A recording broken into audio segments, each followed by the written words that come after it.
All right, hello everybody. Hello and welcome to Salty Saturday. We are back. It is neither Donde nor Isocles this time.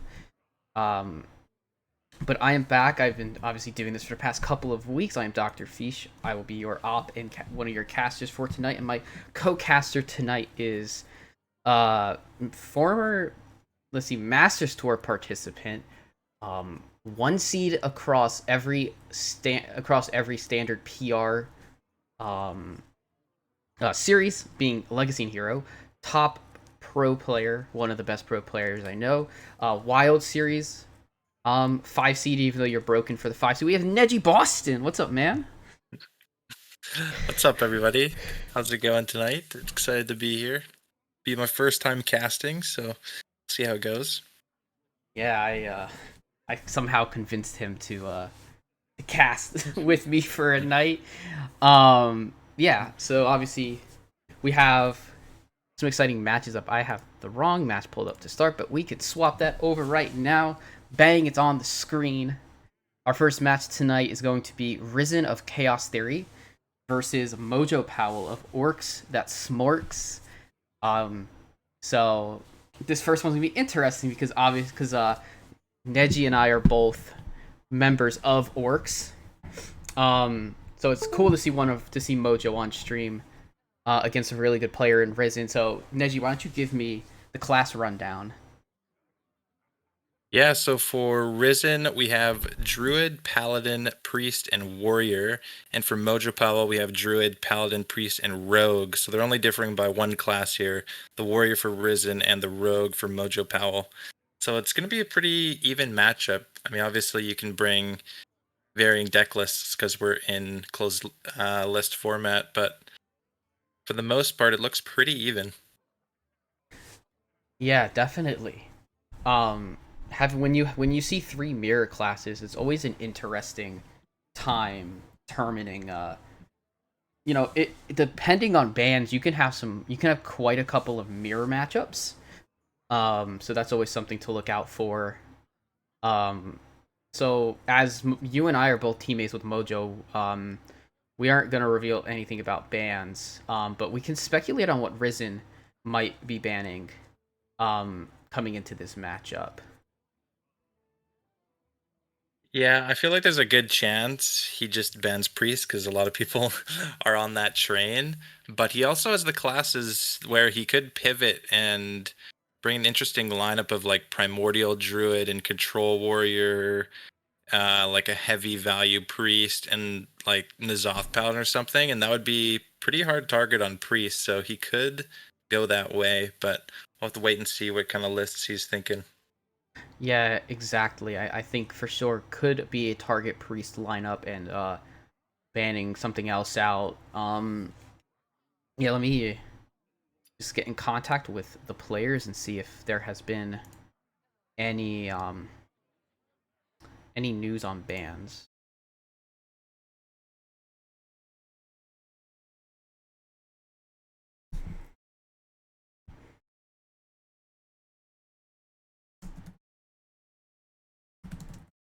Yeah, I could also see Risen banning Paladin away. Paladin has definitely got some new tools that people are figuring out with like N'Zoth, and that deck is pretty scary. So I could definitely see Paladin getting banned, as well as like Libram is still a really good deck. So it's All right. another option he could go.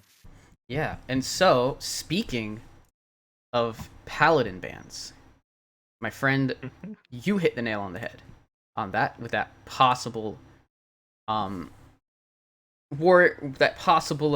paladin ban. Indeed, that is the ban that Risen has chosen, and Mojo has gone with the warrior ban.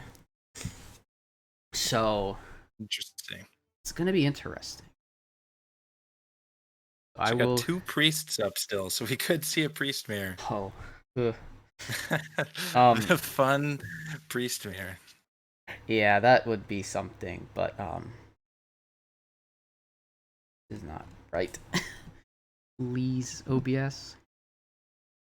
All right, bans will be up shortly. Both players are probably ready to go.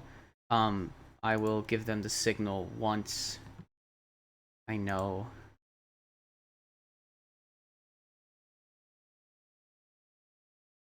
Once I get this up on the board. So what are you thinking for leads here? Hmm. I mean, Priest is just generally pretty powerful, so you could lead Priest. But again, since Risen left up Priest, I think he could have the target Priest strategy, so you might not want to start Priest on Mojo's side. I think Rogue could also be a solid start. Yeah, for sure, especially if it's a poison rogue, that could definitely be good into a priest from Risen, or could even catch like maybe a token druid matchup, which is pretty favorable for a lot of rogues. Yeah, they got a lot of ways to take back the board, especially if they only have one wave of Gibberlings or something without a Fungal Fortunes to reload. Yeah, exactly. I've given the players the go ahead.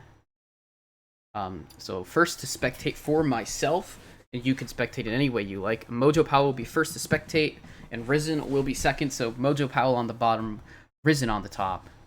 For those who are spectating from stream, as we wait for the eyeballs.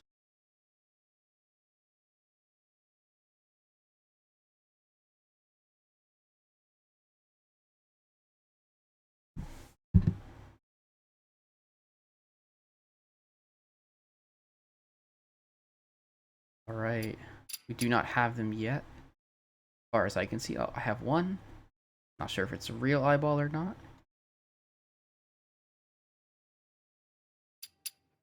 Looks like we're getting in there. Yeah, so Mojo is there. We're just gonna swap over. I will, for those watching, I will be messing around with the stream, just getting the numbers all correct as we start.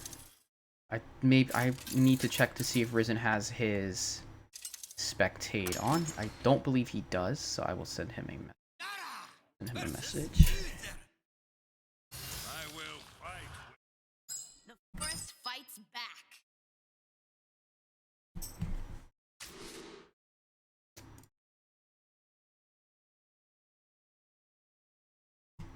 There we go. Yeah, there we go. All right, so we got a Druid versus a Paladin start. Druid for Mojo. Looks like he's on the token Druid, and Risen has the N'Zoth Paladin, looks like. Yeah. Do see a N'Zoth on the mulligan, so definitely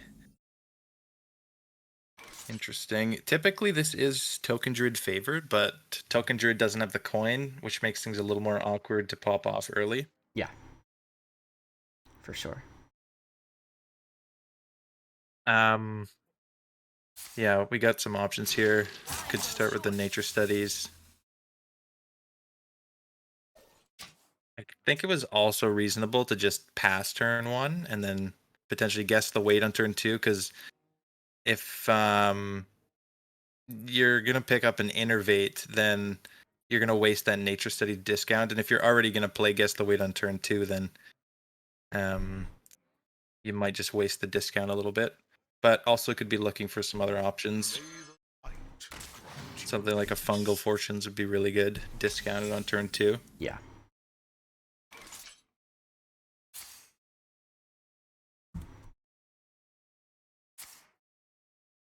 Goes for the guess the weight. It's gonna hold on the Gibberling. Doesn't have the ability to really go in quite yet. Fungal Fortunes is a nice pickup for next turn. Mm-hmm. A lot of options for Risen here. Could see just the Hand of a Doll. It's a pretty classic turn 2 play on your 1-drop. Could also go for a Murloc here, which is pretty interesting because then your guy doesn't die to Lunar Eclipse. Have 2 threats on the board. Yep, we just see the red scale come down for Risen. That's definitely good because it'll likely end up drawing something like Alex Straza or Dragon Ball Skystalker, depending on the deck. Yeah. Most versions run both. The Carousel Griffin. Just gonna lead with first day here. Yep, just give more options. Getting wide against Druid is pretty good as a paladin. Simply just to I need to go counteract. all in. Yeah, just to counteract the power of a glowfly, essentially. Yeah. So we could either see a Gibberling turn or just a Glowfly turn. With the Lightning Bloom, do you have an option to go for a Glowfly, Bloom, Power of the Wild play with a Lunar Eclipse in there? Yeah, I could. Also could just go Gibberling. Yeah. I think you want to Glowfly this turn because you don't want to waste all your spells, because Yeah. then you probably have to fungal again before you want to play that Glowfly. Exactly. And because we do have two of them, it looks pretty nice. Let's see if he opts to go. He is gonna go for the play that you mentioned, which is to bloom out either with a lunar eclipse or just play the power of just straight up. I like this a lot. I'd like to see the lunar on the on like the red scale. Oh, he's gonna opt to not bloom. Okay. Okay. All right. It's his Probably going to try and play another Glowfly next turn then? And then go in? Yeah, potentially. There's not too much, like there's no full clear of the board. I don't think, I know a lot of these are going to get cleared off. So something like an Arbor Up draw would be insane here. But, Yeah, we got a lot of options here. yeah. Alright. Yep, Righteous Protector with a Galloping Savior. So something for Mojo to be aware of is going to be Galloping. Might will probably end up triggering just based on how Druid plays, unless he just goes for a Glowfly here, just to reload. Yeah, we'll see what he wants to throw into this potential Oh My Yogg here. Mhm. Don't want to get a high value spell countered. Yeah. Hmm.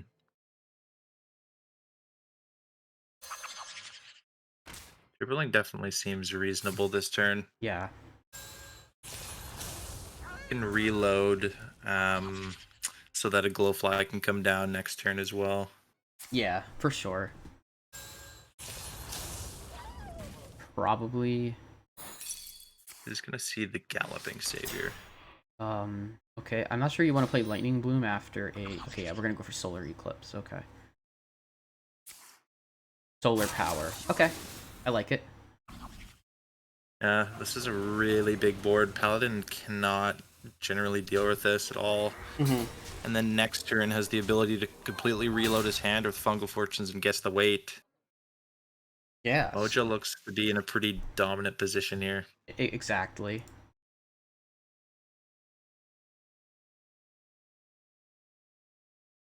Honestly, not sure how Risen comes back from this board. This Paladin deck just does not have AoEs. It has like Kazakus golems that can do like 3 damage each, but hasn't even played Kazakus. Yeah. It's gonna be tough. Maybe something with Oh My Yogg clears his own board. Maybe, but that's highly unlikely unless he plays Glowfly. Because realistically, yeah, throwing the Guess the Weight in first in case of Oh My Yogg. Getting something like an Immolation Aura would be pretty good for him, but it's a Living Seed, doesn't do anything, so no harm, no foul, can just go ahead with the Fungal Fortunes, I would guess, or might consider the Soul of the Forest, honestly. But I think refilling the hand is a big priority, but... Soul of the Force is definitely pretty nice here. Definitely. Like, I think it locks out the game for the most part here. Yeah. Even if he manages to clear this out, maybe he doesn't run Kazakus and he runs Blade Master or something, Sure. and then buffs it. Sure. Then he would lose his whole board, and now even with that, he gets a whole board back. Definitely, yeah. That makes a lot of sense. So really good. Good job recognizing to just make the board stick. because you have Fungal Fortunes and loads of draws that can help you buff this board up.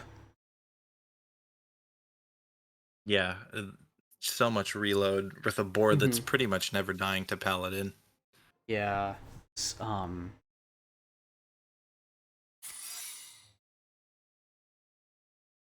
Okay. Yeah, so playing second Galloping and Murger McGurgle here.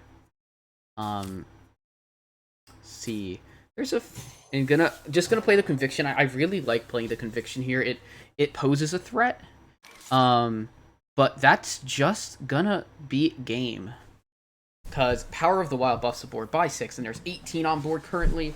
Not gonna take a chance. They're probably just gonna Lightning Bloom first, of course. That was wild. Wait, okay. Ooh. It is lethal on board with Power of the Wild, and now that he's triggered the horse, it is no longer. Yeah. Or once he triggers the horse, it won't be. Yeah, with Power of the Wild, it yeah. won't be lethal anymore. He could opt to not play it and just attack and take your lumps until next turn. Yeah, there's no way to actually buff this up enough for the horse. I think Mojo's kind of realizing that as his play has slowed down significantly. Didn't also draw very well off of the Fungal's Fortunes. Like, definitely not. Arbor could have just gotten there, probably. Still like to see the power this turn. Yeah, exactly. But regardless, I really don't see him losing this game in any world. No. Regardless of not getting the lethal, he's it's just not gonna matter. Yeah, he's gonna opt to play around the Galloping and then attack face after just a Go Hero Power. So that was also another option. And Risen, realizing the game is out of reach for him, he opts to concede. So game 1, going to Mojo Pal, the Token Druid. We didn't really even get to talk about it, but that was the class that I was most worried about getting through, and it gets there against the Paladin. So I liked. So now has to win with just the Priest and the Rogue. Yep. And it still could be a priest target strategy from Risen. We're not completely sure yet. Definitely. Ooh, we do hit the priest mirror. Interesting. Yeah. I'm loading in so I don't see the priest mirror, but see it soon enough. Yeah, we do have the priest mirror here. Okay.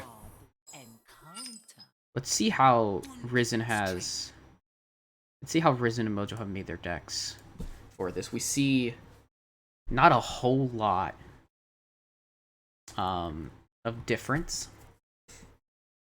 Yeah, there's a lot of standard priest cards here. Yeah, there isn't something that would, like a Cthulhu or anything coming out from either player, because we haven't gotten past the Mulligan phase. Yeah, we'll see if they have the Cthulhu here. Yeah.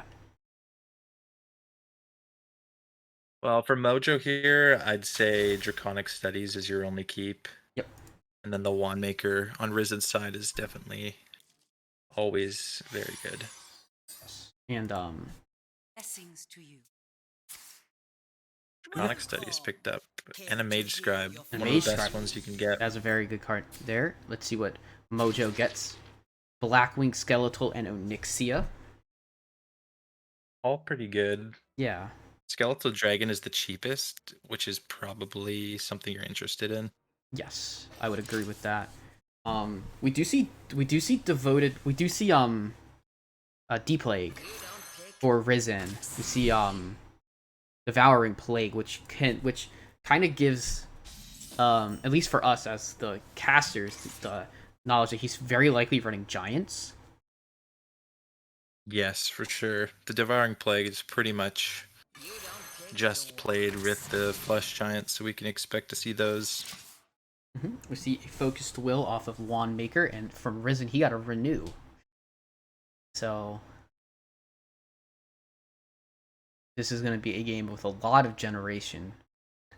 And Yeah, it's gonna be a slugfest. It is going to be a slugfest. We see the first Apotheosis come down. That is one Apotheosis used from deck. And Mojo has drawn his Ysera.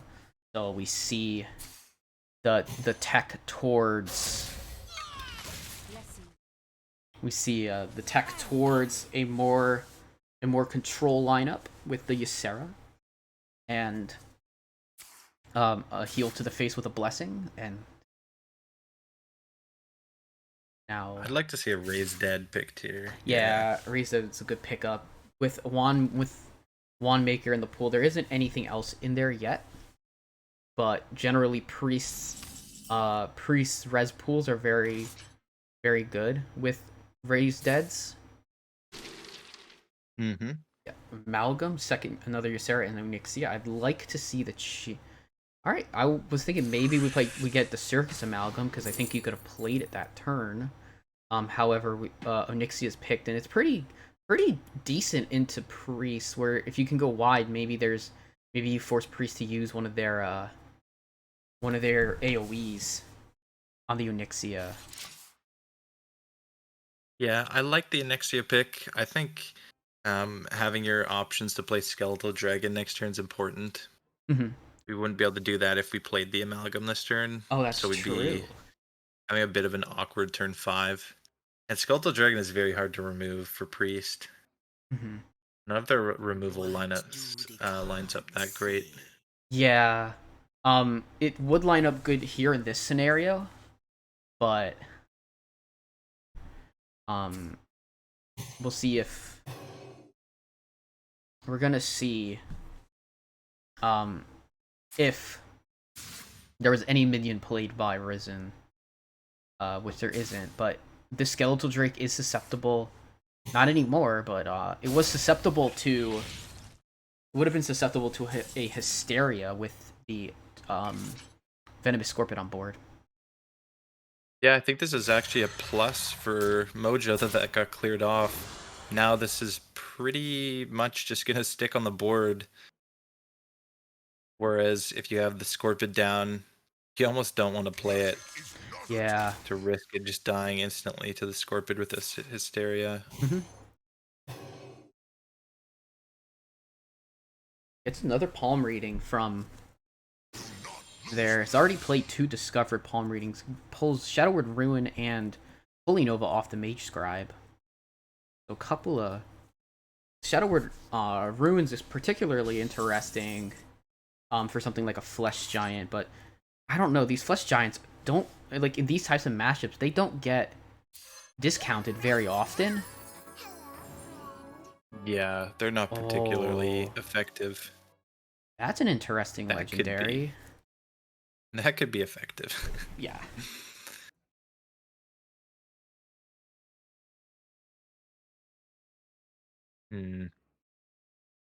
Not a great way to deal with this 4/9. Probably just needs to dump a couple cards here so we don't overdraw. Yeah, we're gonna I don't think we want to silence our Skeletal Drake. No. But instead we're gonna... Oh, that's... I might have wanted to attack first before I played that, but... Yeah, we should have attacked first to make sure it didn't get triple hit in. Yeah, but didn't happen. We're at 9 cards, and that's a Tent Trasher. So that's nice. That's a rush minion that can contest something like a Xyrella if it was ever come down. The draw was Blade Master Samuro.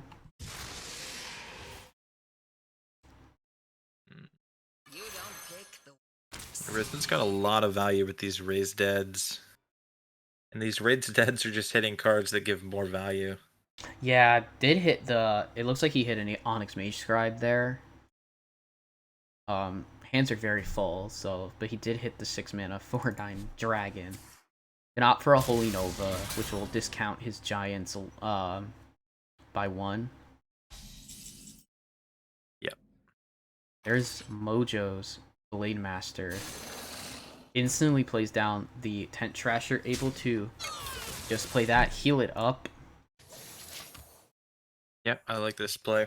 I do as well, yeah. Need to start getting things out of your hand at this point for things like Ysera and Renews and probably Raise Dead soon.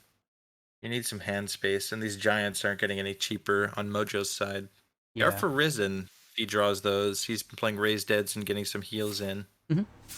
His Devouring Plague has gone from costing 4, or how much ever its base cost is, to nothing. So 3 to 0 with 3 palm Yeah. readings. All of his like all of his, semi cheese balls are now just extremely cheap, and his, Raised Dead still having 2 in hand. He's got Risen's got a lot of value, but we don't see anything like a Ysera yet to really have to create hand space for. So he can just kind of just dump enough cards in his hand to so that he doesn't overdraw. Okay, gonna go for the Raise Dead, so gonna get a Wand Maker on the board. Yeah, okay. Draws Holy Smite, plays the Holy Smite, plays Devouring Plague as well.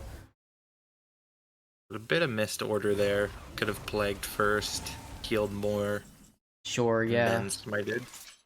But obviously the Ropes Burn, you just want to get your actions off. Mm-hmm. Still clears the 5/5, so Yeah. not a huge deal. Priest is definitely going to be able to get back to 30. Oh, yeah. I think getting this giant out is really nice because putting it in the Raised Dead pool, even if it doesn't stick, because a lot of times it doesn't stick. But getting it in that Raised Dead pool is very crucial. Yep. You saw or Risen had to use a bit of an awkward clear, put 7 damage into the Tent Trasher last turn. So also can expect that clearing this Flesh Giant's not going to be the easiest thing for Risen. Yeah. You know he has 3 Mage Scribes in hand, Mm-hmm. or at least 2 based on the Raised Deads. You could have got a double Wand Maker from the last one. Yeah. We're gonna see Devouring Plague. Okay. You have a 0-mana Flesh Giant in hand. Yeah, Get that down. definitely. That's definitely a good play. Hovering over a Psych Split, but just plays a Wand Maker.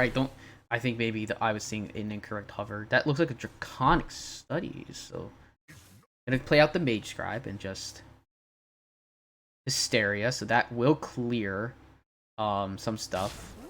Just attacks once right into the Mage Scribe. And That was very nice for Risen. yes, and I think now there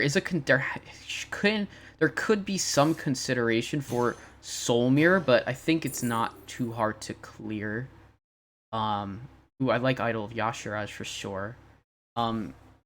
Because you have kind of such low impact things, you can just play the Shadow Word Death here. Interested to see how he follows this up. Mm-hmm. How does he plan to clear the board this turn? Yeah. I think Soul Mirror is just pretty efficient. Yeah, thinking about that for sure. I think you don't want to leave too much of a board up for sure, and so just going with a Soul Mirror for the clear is nice.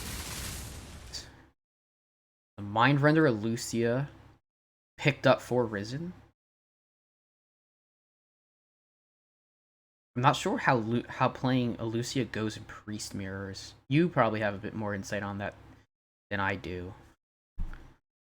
Ideally, you want to play it with their Lucia in their hands so that you don't lose any cards. Because you can just Lucia, play a few cards, and then use their Lucia at the end of their turn, or end of your turn. Makes sense. Fade. Or also just when you're running out of value. Like in these situations, there's really no point in playing it yet. Mhm. You kind of just play some of their cards, they play some of yours, nothing really happens. 10 mana Flesh Giant off of Idol of Yashiraj. Could opt to play a Raise Dead here, but opts not to. I think getting the Flesh Giant back is pretty valuable. As you've seen, it's been tougher and tougher for Risen to clear these threats. Mm-hmm. A lot of minions in hand, or just awkward Oh, he priest finds spells. the Hysteria off of Venomous Scorpid, so that looks like it'll be the pick, and this giant will be removed with the Hysteria because it'll automatically hit the Venomous Scorpid at some point. I would obviously Also, just just Shadow would ruin. could just ruin as well.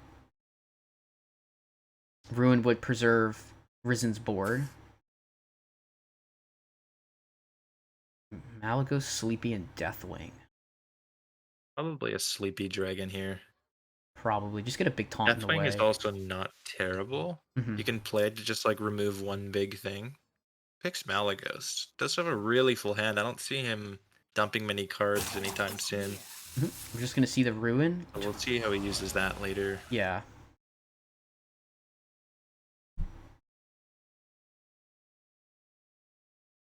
There is a 2-mana Xyrella. Now Mojo picks up the Hysteria. Just gonna use it to remove the minion. Gonna play Raise Dead here. See what we get. Cause Hopefully hits a giant. it's a giant for 6 mana. I think we just rip that. Yeah.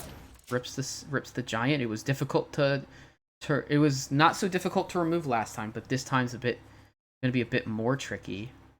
As we've seen no death come in. We haven't seen death come into Risen's hand yet. That was pickup of a Sethic Veilweaver. So the deck that Risen's running runs one or very likely 2 copies of a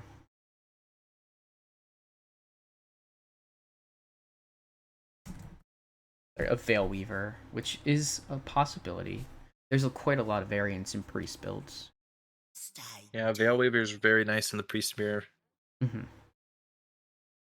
But with this full hand and not many targeted spells to use, it's not going to be getting much value. You do have a Psych Split. We'll see what happens. Raise Dead. Picks up Mage Scribe and Scorpid. Could just rip a Hysteria here. But might just rip a Psych Split. Yeah. No, rips the Hysteria. We'll remove the Veil. Nope, it doesn't remove the Veilweaver, so good hit there for Risen. And he picks up a Idol Yasharaj of his own. And there's a Light Shower, which signals that this is a more heal-centric priest deck.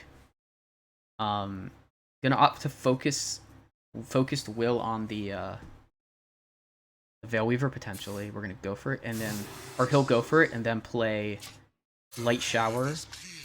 Might even throw in could have even thrown in the wave there, but we see an overdraw of Renew. So there is no more Renews from deck. Any other one will be generated. Yeah, Renew's a pretty valuable card. I mean, there's a lot of valuable cards, but Renew can get you some healing, find another resource, more Raise Deads, stuff like that. You just want to keep piling threats on the board every turn in the Priest Mirror, ideally, while not thinning your hand out too much. Yeah, so we're going to see Samuro Psych Split. Okay. This will clear the board. Solid way to clear. Yeah. Like it. Definitely a good choice. There and Ogremancer now as well. There's a chance we just see the Blade Master back. Could Blade Master Apotheosis into the 2/6. You don't really need to heal that much in this matchup. No, for sure. The game goes to fatigue. Mm-hmm. Which hopefully, I mean, you're hoping it doesn't at that point. Yeah.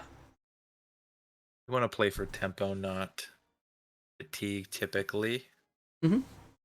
Agreed, yeah. You want to play to get tempo little by little and then make a swing play in this type of matchup. Yeah, and Mocha's hand's getting thinner. This Ysera might be able to come down for full value in a few turns. Wow, Sethic Veilweaver. Yeah. He's solid. Moja's going to need to find a way to remove that.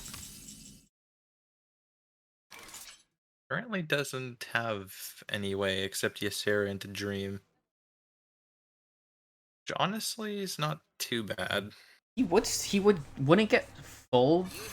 He wouldn't get absolute full value for it, but maybe rip renew here and just look for like a death. Yeah, there's a few ways to kill this. Wow, picks up the death. That's very nice Yeah. for Mojo. Definitely. Had the Wave of Apathy in case Mhm. to stop the 10 damage from coming in the next turn, but Risen would still probably be able to generate a few spells off the Sethic, so finding the answer this turn is pretty nice. Yeah, definitely pretty nice.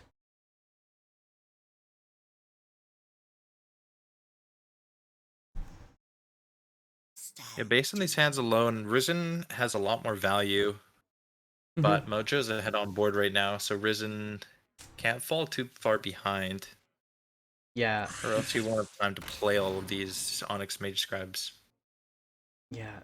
I think something to note is that Mojo seems to have like a clear kind of direction for what he is wanting to do. Like he has the Ysera, like Poke Help can kind of tutor, will make his deck go into an order, and at this point it wouldn't be too bad to just be getting your to get like your high value cards. There's still a hard copy of Flesh Giant in the deck. I'm not sure how it works, if it goes off its original value or its current value.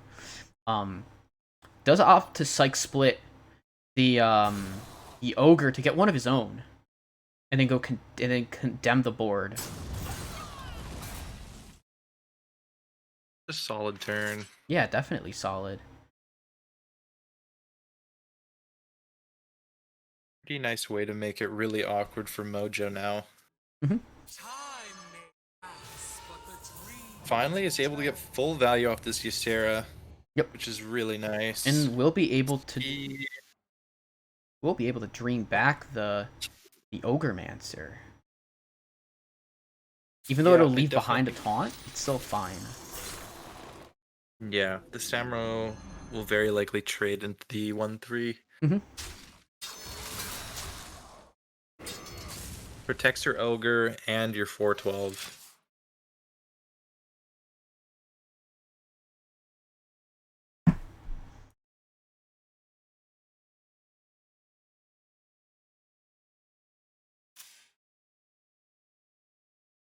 Risen's got a lot of choices again. The Ogre makes turns very awkward for him. Doesn't have an efficient way to deal with it either. Has the 2-mana Xyrella, but not a great way to heal besides hero power, so that's not really going to be doing anything. I think it might just be a Mage Scribe and try and find some kind of answer to this board for next turn. In a Hysteria. Condemn, solid. Yep, Condemn can do some work here. And Gift of Luminance can really help with the Sethic turn. Could also place on the Ogremancer later. Those are both really solid spells.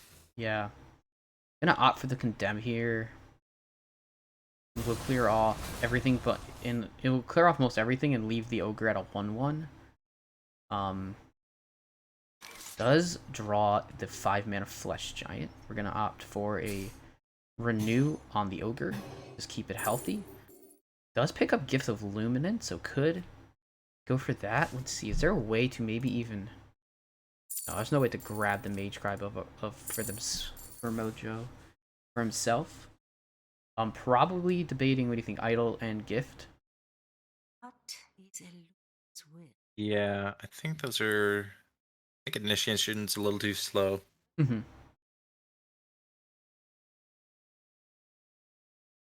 Might just see a Gift of Luminance on this Ogre.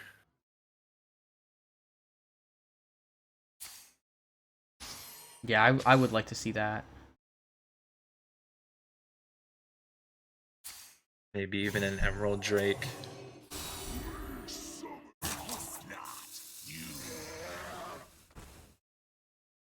But we do know that Risen's going to have another Hysteria. Not necessarily in hand, but he's played one and one that he generated. Yes. So definitely still has one left in deck. Mojo doesn't know if that's in hand or not. Mhm. But this is a pretty bad Hysteria board. Like, it doesn't really do that much. Yeah.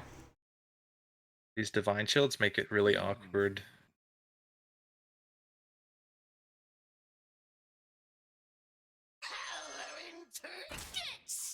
Probably just gonna look for a Sethic Veilweaver turn here. Could end up flooding Mojo's board. There is no Condemn in hand. He hasn't played either from his deck. Just gonna board lock. Looks I think like he's just gonna Zyrella here at the end of his turn. sure you can Zyrella After he's here, attacked with the 6/12, it'll clear off the Divine Shields. and Um, it'll set Ysera to 3 and clear all the taunts. Yeah, Yeah. definitely would be a good play.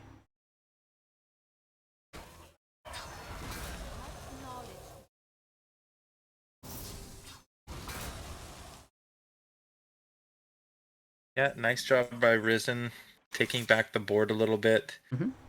dealing with the ogres at the end or the 2/2 taunts. Yeah.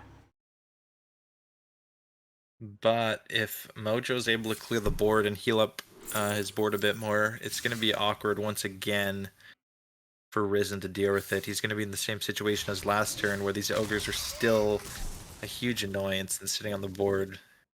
There's not much he can do about it. And finding that death off of palm reading, the perfect answer to the 6/10.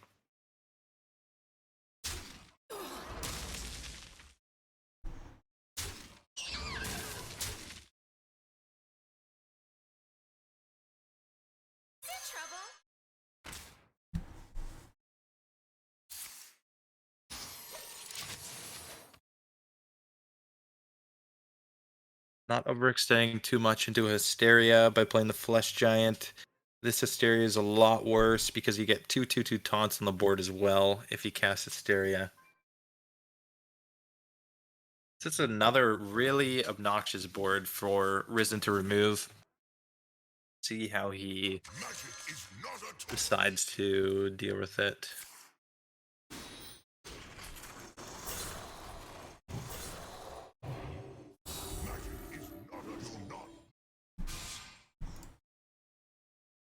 Mm-hmm. Just gonna opt to play a Wave of Apathy, full board.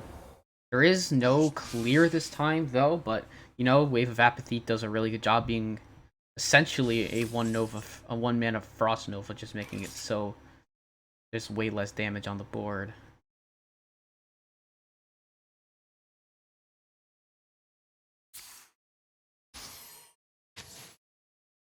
Yeah. We're just gonna choose to clear the 1/1. Yep, not a great way to deal with the 4/9. Doesn't decide the Yeah. palm reading this turn. I'm not sure exactly why, but I think spending the mana was fair last yeah, turn. for sure.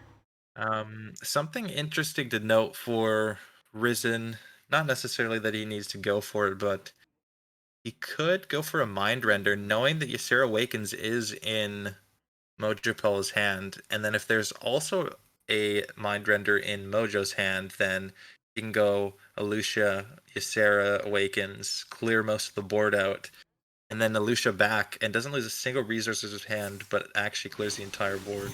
Mm-hmm. So here comes the comes Ogre Mancer plus Flesh Giant. A nice tempo play here. Can use the Holy Smite to clear off the 1/1 Ogre Mancer. Yeah, this is a good play for the board. Mm-hmm. It's going to be hard for Mojo to respond with all of his minions at one attack again. Exactly. See, we do have a there we have Devouring Plague, Power Infusion, and Thrive in the Shadows.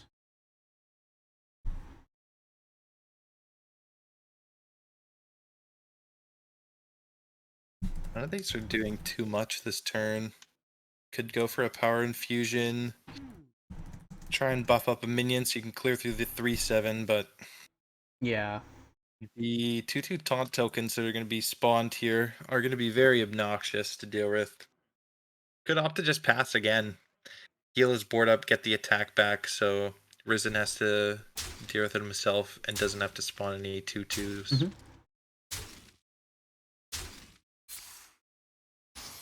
Looks like he is going for that. Gonna develop the Flesh Giant too. I Pretty like. likely there's nothing like a Soul Mirror in hand at this point. Mhm. Because Risen's just been passing the turns with Wave of Apathies for a while. You would have expected to see a Soul Mirror by now. He's played 4 Wave of Apathies, none of which are from deck. No. Yeah. Wave. And he has another one in hand. Yes, he does. He has the 5th one in hand, so he might go for it again. Wow, Blade Master pickup is pretty nice. He got a Powered Feast in hand. Pretty nice AoE at some point. Doesn't need to go for it now, Mhm. but it's pretty efficient. Yeah, he picks up the Apotheosis. So maybe we'll That's see. insane. Maybe we'll see Samuro Appo here. I think we will. Yeah. Should I was thinking maybe attack with that giant first, but I guess the giant will just attack afterwards into it. But it's a lot of the Yeah, board. definitely here. misordered a bit there by trading into the 2/2/2s first. Yeah.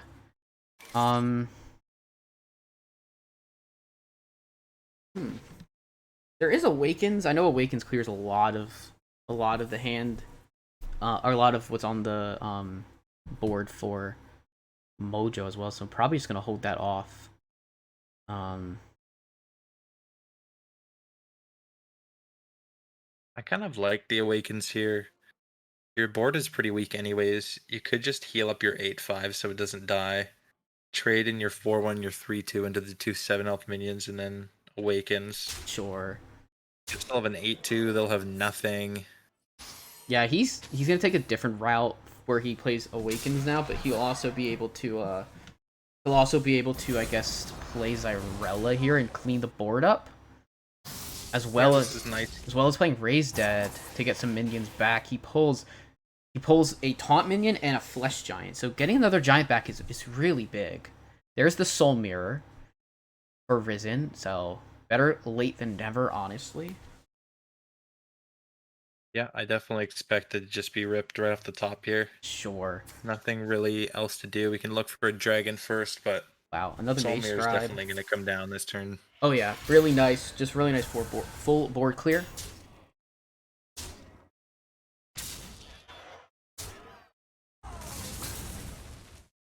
Mojo's got another threat. Finally, a turn to just drop this Onyxia. Yeah. Does do so. Mhm. Risen's gonna have to find another answer. Currently, nothing in hand besides this Mage Scribe and Palm Reading. Yeah. What's so tricky about playing against Priest is, like, these players have seen, most of each other's cards, but it's difficult. It's gonna be difficult just to keep track of what's actually from the deck, because you see so many cards. Obviously, Deck Tracker does help with that. There's death off the Palm Reading, so Onyxia has been removed. Yeah, at this point of the game, I think it's going to come down to a value war. They're going to be fatiguing in 4 or 5 turns each. Yeah. So it's going to come down to who can stick the final board. I don't think anybody's going to out tempo before then. What must I agree. Not with these yeah. hands. Mm-hmm. So at this point, I think finding value is pretty important, like a Raise Dead off the Palm Reading or something like that. Definitely. Or Soul Mirrors, big clears. Mm-hmm. You just can't fall behind on board. Rips the Palm Reading, Idle, Fortitude, and Condemn. Idle is great if you have any more minions in the deck, but I'm not sure if he does. There's potentially, I would say, either a second Ogre or a second Light Shower. Yeah, definitely. If he's only played one of those. very good chance. Ogre would be a really, really nice pull. And he pulls a light shower. Yeah, there's not a big I- threat of Apotheosis besides randomly generated here. Yeah, I'm wondering if maybe it was if there was like a way that you just traded everything in and then you killed off the you just use smite on the 4/9 so there's no buff potential. Obviously I don't think just he has to go value in hand. Oh, okay. I think you want to push some damage at this point. Makes sense. You need to try and end the game. Based on his hand, there's really nothing going for him. Staring, I mean, he is like staring down lethal has the psych split to make an 11-12 enforce force out some form of either buff or other value to remove the 11-12 from the board. Yeah, we'll probably see a wave of apathy at the end of this turn. Do not this 11 attack to be available. Exactly, yeah. Here it comes a wave of apathy.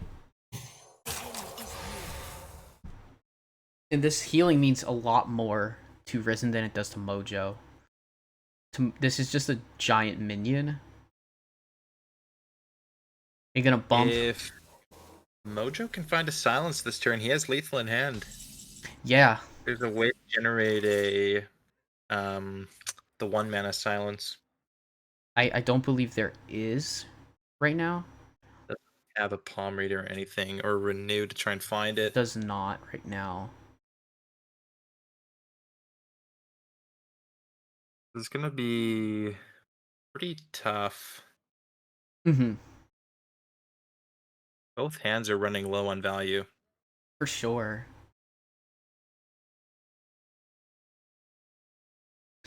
Yeah, I think Nightmare could be of use here. Potentially just to like have a chance to remove the minion. You would want to play it on one of the 1/1s. Mm-hmm. Then you can clear it and use the Holy Smite. I'm gonna play Devouring Plague and hope it just hits well. It does hit pretty well. Good hits. Good hits. Gonna be able to power infusion his big minion now, and man, all of a sudden it's looking real nice. And we're gonna see a Flesh Giant come down here.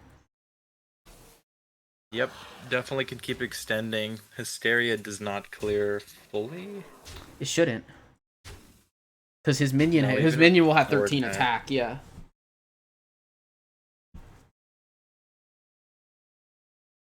And there's not much in hand for Elucia, so there's no reason to play it. That card never really found a moment with 3 cards left in deck. There's a chance that there's no Elucia in Mojo's deck. Yeah.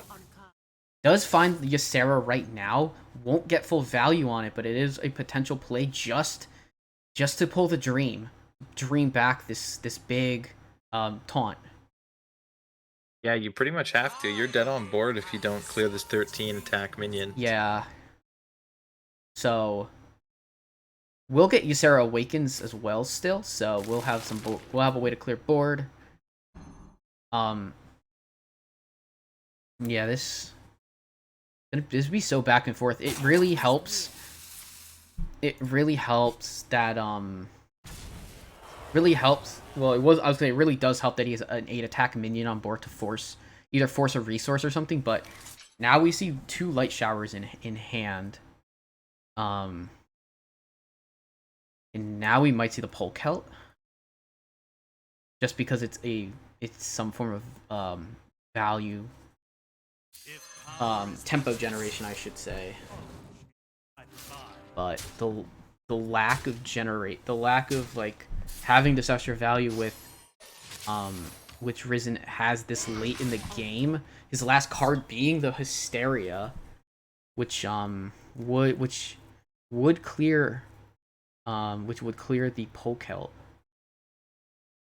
Yeah, this is not looking good for Mojo. Yeah, even though running out of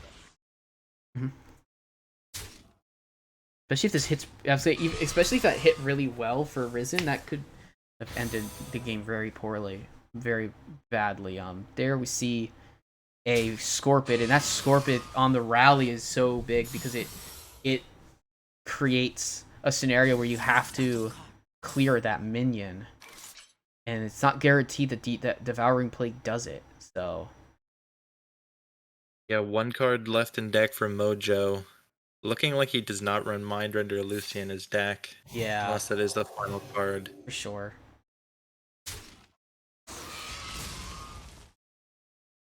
Gonna heal, and it's gonna.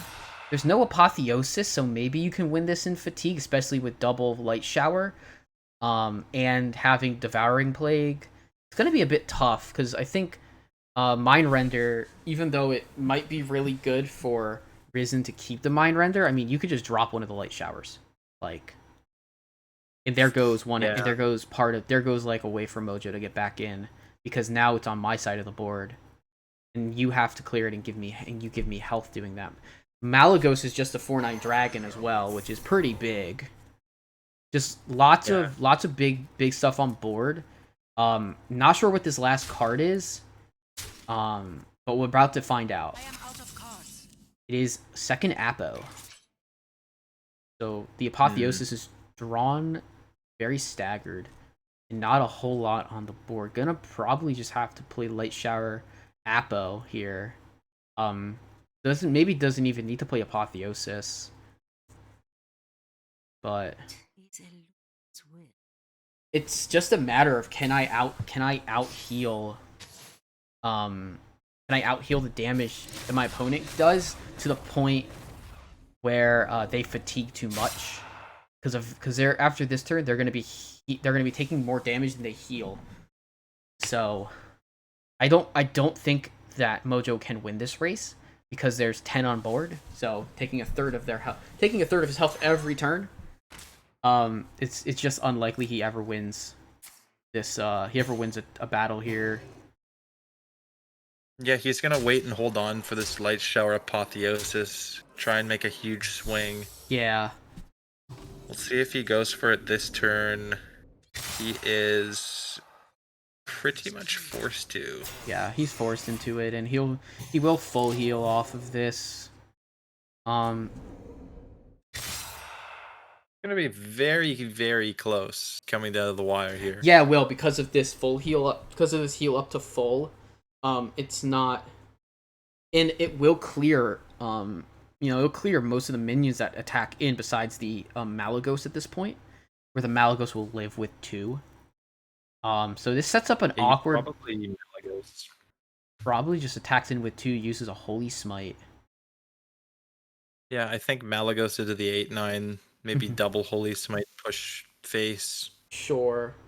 Yeah, and I think that's what he's gonna do. He could even opt to just use a Laughing Sister off of Holy Smite, and he's gonna play the Elucia and take the final card, and that should just be it.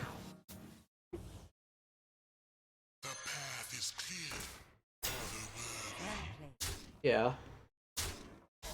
How much is Risen fatiguing the next few turns? Risen is. We go right on the 6/6. The problem is the 8 heal is too big, and the Ysera Awakens doesn't clear the Ysera. Yeah. So this is game over. Yeah, it's just game over in the end, unfortunately. So Mojo does concede very, very long match.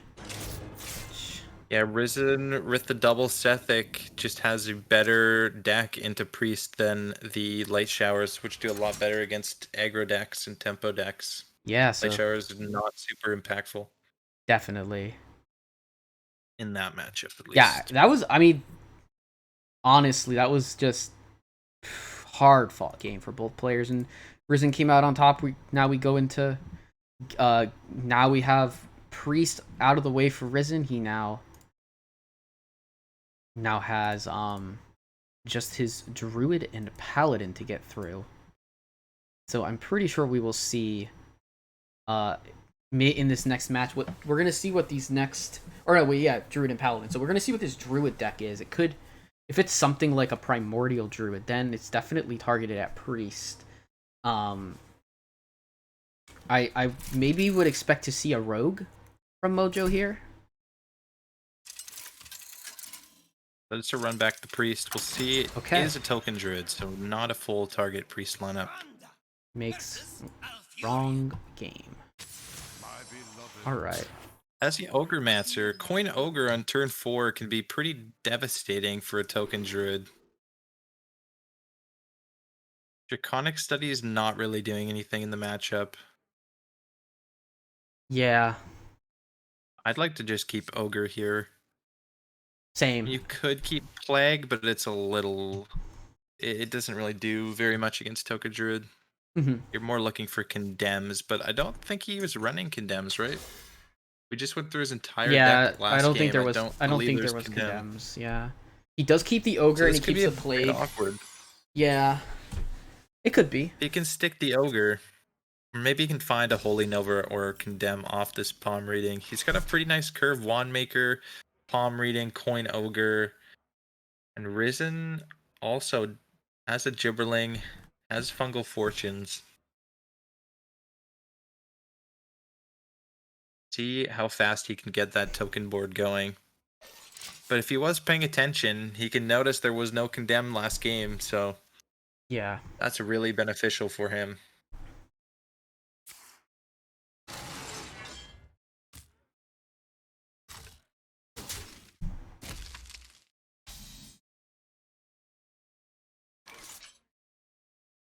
Yeah. So We're just going to see a Wand Maker here. I mean, we got a couple more turns until Coin Ogre, and that'll be really good.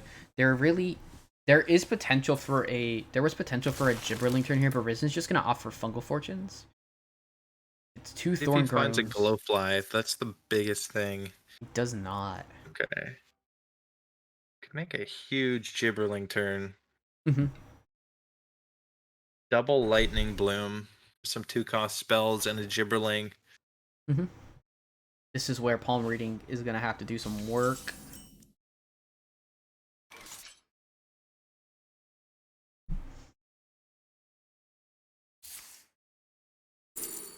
Apo, Death, and Ruin. Well, only one of those cards does anything in this matchup. Yeah. Shadow Word Ruin and Shadow Word Death don't really have targets unless you have like a solar Arbor Up turn. Yeah. So finds the Glowfly off the top there. That was a very nice top deck. This is where Token Druid becomes very deadly. Because this board is gonna mean that Ogre won't do a whole lot. We're gonna go for Gibberboard, okay. See what he does with this Gibberling turn. Probably Pride's either Fury. Thorn Growth or Thorn Growth, we can Pride. still get the Pride's Fury down next turn.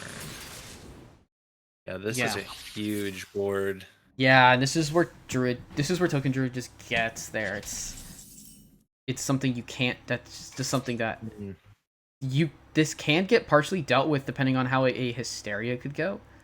But Huge play here.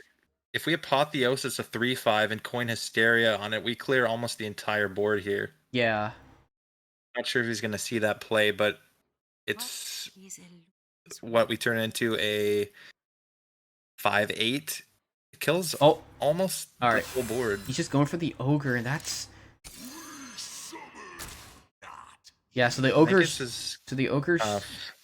Ogre is just gonna be fodder. It will probably get traded into, which softens the board up a little bit. Yeah, and spotting that Hysteria with Apotheosis is very tough. Like, so it's not that it's like it's something that would be very difficult for many people to spot, I think. Yeah, it's not a typical play at Yeah. all. You just kind of have to see it Yeah. in hand there. But at this point, I mean, Hysteria is still decently effective. Probably clear off 3 minions here. and Yeah. then Plague can clean up a bit more of it. Yeah, So for if we use the sure. 3 Hysteria on the 3/5. See, it could potentially clear like 4 minions here if it hits correctly. It does. Wow, those are fantastic That hits. was, oh my gosh, that was the best hits. 4-cost giant. Yeah, this is this Glowfly does create a board. But honestly, I think if I'm Risen here, I'd probably pick Nourish or Cenarian. I would pick Nourish or Cenarian. Nourish can get you draw here. And just refill the hand for a Glowfly turn.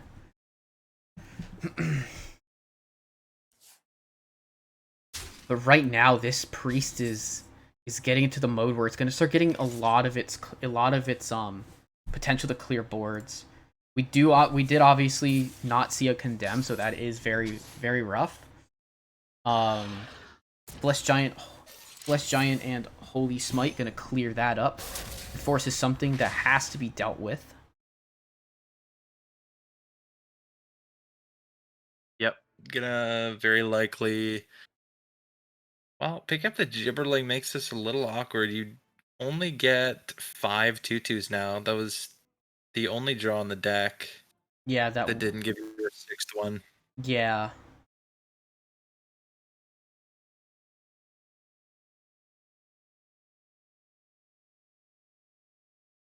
Could math out a Gibberling turn as well. Yeah, definitely. The But I think two solars make it kind of awkward. Where you're pretty much you just, want to get the Glowfly down. Yeah. Because like you're gonna burn a lot of your spells here, and Glowfly's just gonna be dead in hand. Yeah, and then But maybe he's just trying to make a winning board right now. And I mean, this board is awkward for a Hysteria. Raise Dead. And this board kind of lines up the same as the Glowfly did with the Power of the Wild, but Yeah. now you don't really have the spells in hand for the Glowfly. Yeah. Raise Dead gonna come out. We'll give Wandmaker and now a Taunt minion as opposed to the Ogre. So not the ideal Raise Dead, but the okay. It doesn't clear any of the minions, but we do get a Wandmaker and a Renew. Okay. I think the best pull at this point might end up being Xyrella. Yeah. I think the Apotheosis on the Giant was pretty good this turn, rather than the Wandmaker. I can see that, yeah. Heal up to full. Mhm. Make a bit of a bigger minion, but that's a tough Hysteria. Yeah. Not hitting any other minion. Solar, and we do see Pride's Fury, which means that Solar Pride is a pretty nice play here. Yep. It puts only 8 extra attack on the board, so it's not quite lethal, but this is now going to be a bit tough. Whereas Xyrella doesn't clear this at all. And these two minions get cleared. Yeah, this is going to be really hard to come back from. Yeah. Find a Blade Master. Heal the full. Yeah. That's a full heal. And Death a 5/9. Yes. That's a huge draw. That is a massive draw, yeah. And he brings him right back into the game. Exactly. Full HP. Risen's kind of running low on threats here. Yeah. And now he's gonna be able to play Draconic. Oh, Skelly Dragon is pretty big. Alex is another potential pick. I really am digging getting a taunt minion in the way. Yeah. We save the flash heal. Ysera will be nice too because it'll cost 2, which won't do really anything on the first turn. It'll cost 8 with 2 extra mana, but it does allow for a heal on the turn it's played. Gonna play a pretty weak 2 Glowfly Swarm, and this is just going all in here against the priest, and a clear here would be devastating. Yep, a clear here would pretty much end the game. Yeah. Looks like Ysera is gonna be Yep, there I with like this a lot. Ysera for Dream with a flash heal. Yeah, can Dream back the 5/6 Gibber. Even though it does put Gibberling in hand, it doesn't matter. There's no extra spells. You know that. At this point, there would have to be there's no Solar, so Solar Arbor is not a play. And a single Arbor up would just get removed by Ysera Awakens. Find Soul of the Forest, so I think that would be the pick. Does allow for 2 boards to be in existence. Yeah, that's a really good pickup. Just gets to refresh your board. Mhm. But this Ysera getting played last turn was really big because you get that Ysera Awakens in hand, that board clear you've been waiting for so long. Yeah. Gonna play that extra minion to get an extra 2/2. Awakens can just come out here and then and you can even just drop the big dragon, and there's not a whole lot to get through it. Yeah, Arbor up top deck could help. Yeah, for sure. You'd still have 5 minions on board. Maybe with this Devouring play, there's another route to take. Yeah, if we play first and hit the 3/1 or the 1/1, hit both. It's pretty big. That is really big. Now big. Awakens clears Most of the board, yeah. They leave 3 things on board now. Yeah. Still at a very healthy life total. Looks like we're gonna go for Wand Maker and the 2/2 taunt. Did find It's gonna need something big. Did find Wave of Apathy. Draws Adorable Infestation, so could maybe make a small Gibber turn. Just to get a big board, just to try and get a board. I think this Skeletal Dragon might lock it out in the end. There is still a lot of health. So you do have to keep clearing as much as possible. Yeah, we want to play around an Arbor up because we haven't seen any. Yeah. Arbor up would be massive on a board like this. For sure, so thinning the board as much as we can is important. Definitely. Zyrella would just completely end this game. Oh yeah. You find that. Apo, also good heal. Yeah. We can get our Skeletal Dragon down. I'd like to see Apo on the Skeletal Dragon myself. Same here. I would like to see it on the dragon as well. Looks like he is opting for that. So Gibberling. Yep. Gets a Dragon Ball Skystalker. Gets the weight drawn. So there is some card draw potential here for Risen. Can get 2 cards. Sees a soul. Nice. Depends on what he wants. If he wants more or less. Because I wonder at this point if it's pretty even between what it could be. He wants more. We can't see what it is because of client. It is more. It's an Arbor. So can clear. Which one he goes for? Oh, there's a disconnect from somebody. Yep. It's all right. They're back. They're back. Awesome. Probably just gonna have to re-challenge after this game due to a disconnect, but all good. The second Soul of the Forest here is also pretty nice. There's just no way to play it this turn.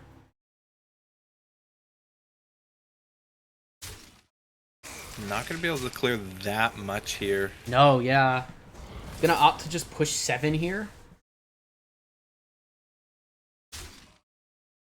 Mojo's gonna be able to just get some more minions down the board, clear up a 4/3, and this Soul of the Forest is not gonna be super impactful outside of a really good draw. Yeah. I wonder if Deathwing might ever be like decent here because I don't think you necessarily care so much about what's in your hand right now. So there's a chance that could see that next turn if you just dump your hand. Yeah, he doesn't have much of a hand left. Deathwing is a really good pick here. The only tricky part is that Soul of the Forest coming down. I guess you would just soul the forest, clear everything, and then go for the Deathwing. Does pick up Arbor up, Innervate with 2 soul the We go forest. double soul. That would be a possibility. I like it. I do like it as well. Yeah. Each of these will spawn 2/2/2 treants. Really obnoxious to clear. Yeah. But he might just be able to figure out that if he attacks into all of these, plays Deathwing, the game's probably over. Like, there's nothing left in the deck. There's no nature studies. There's no solar. I think he's just gonna. This is also fine. But yeah.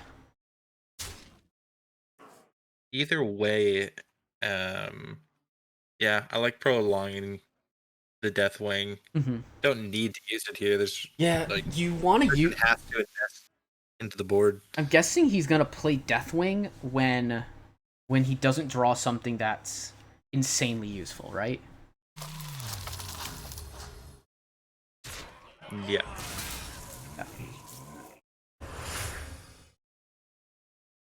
There's 12 damage on board for Mojo. Probably has to deal with. Risen probably has to deal with some of this. Even just clearing the Laughing Sister, would be pretty fine. Gonna opt to just go full damage to face. Yeah, the game is over here. If he trades into the 5/3 and the 5/3, the game's over. If he's been hand tracking, because Guess the Weight, Innervate, and Glowfly are going to be the last 3 cards, because every token runs 2 of those. Definitely. Let's see if he recognizes it. He might.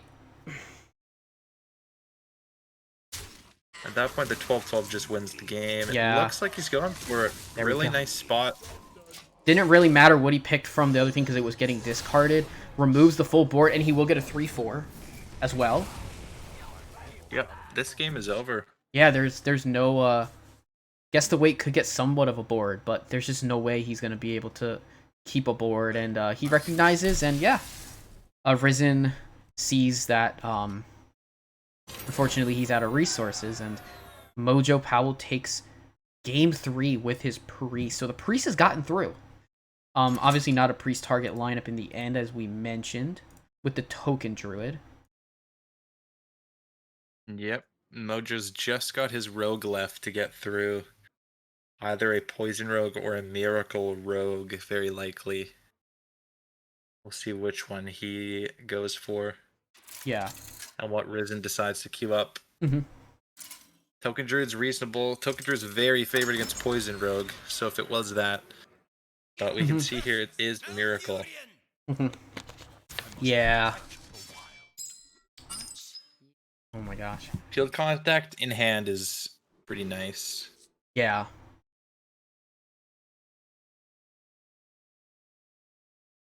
Risen's also got a Fungal Fortunes. But not having the coin is pretty big. Lowers your win rate by quite a bit. Don't have that extra spell for Glowfly and Gibberling. Does toss back the whole hand. I feel like Field Contact is pretty good, but he does find it again, so not going to matter here.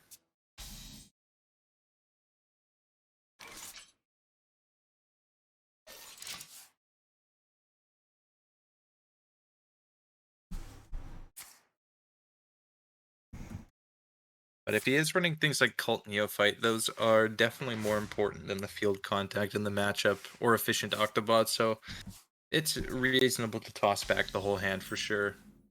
This is one of the matchups where Field Contact is not that impactful. Yeah. Cult Neophyte, solid. Cult Neophyte's real nice. Foxy Swindle, another option. So we'll see Foxy Swindle. I might have liked this Cult a little bit more just to deny a possible fungal, but yeah, I liked it as well because you can follow up with Foxy Swindle, Wand Thief. Sure, yeah, but but we see Gibberling turn 4 Risen. There are answers here for. There's gonna be some form of answer here from Mojo at least. Draws Mankrik, that won't get played here. But where's the Cult Neophyte? And probably just Brain Freeze that one minion or the one thing. Yeah. That was really nice because it denies the Cult Neophyte denies Pride's Fury from coming down for another turn and allowing a potential clear to come out. Just has to play Fungal. Does get a decent amount of draw here though. Gonna be able to restock the board if it gets removed. Yeah, I'm gonna be honest. It's already gonna be really tough for Mojo to win this one. The double Glowfly in hand from Risen here. Yes, agreed. Gonna need some good mage spells. Gotta go for. Goes for the intellect. Okay. Might have. Let's see. That's not bad. I mean, there's not that many clears like for evocation to find. Yeah. Because there's a lot of like the small removal stuff that got there's a lot of the small removal spells that got taken from the core mage pool. So yeah. We do see a second cult though, but very likely just gonna see Glowfly here. Yeah, I expect trading in. Interesting. Doesn't kill the field contact. So I just kill off 2 other minions. Not so sure about that, but let's see now what Mojo does with this. Does play the cult right away. Gets an efficient Octobot.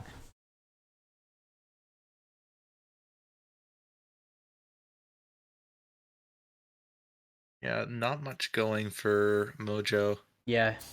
He'll be Glowfly boards are very hard to clear. Yeah, he'll be able to clear off one of the Glowflies, and he'll have to use his field contact, but generally field contacts don't stay that long anyways. At least denies Solar Arbor here. Just one Arbor up can come down. But that's still a lot of damage. I agree. I think this Token Druid's gonna get here just with such a strong start. These are generally games that get Token Druid through in a conquest format. Yep. Either Soul of the Forest or Glowfly here is really big.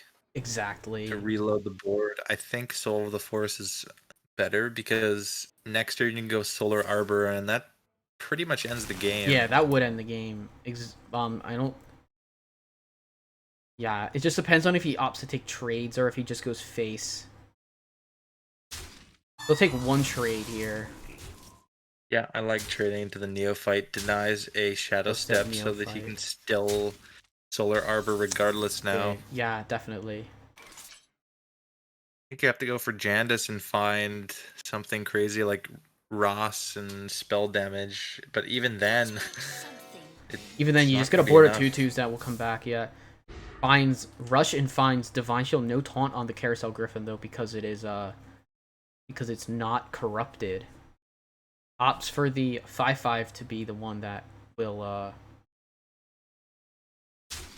for the 5/5 doesn't know it yet, but he is dead on board now. He is now dead on To board. the Solar Arbor. Yeah, and it's just something where if he has it, he has it.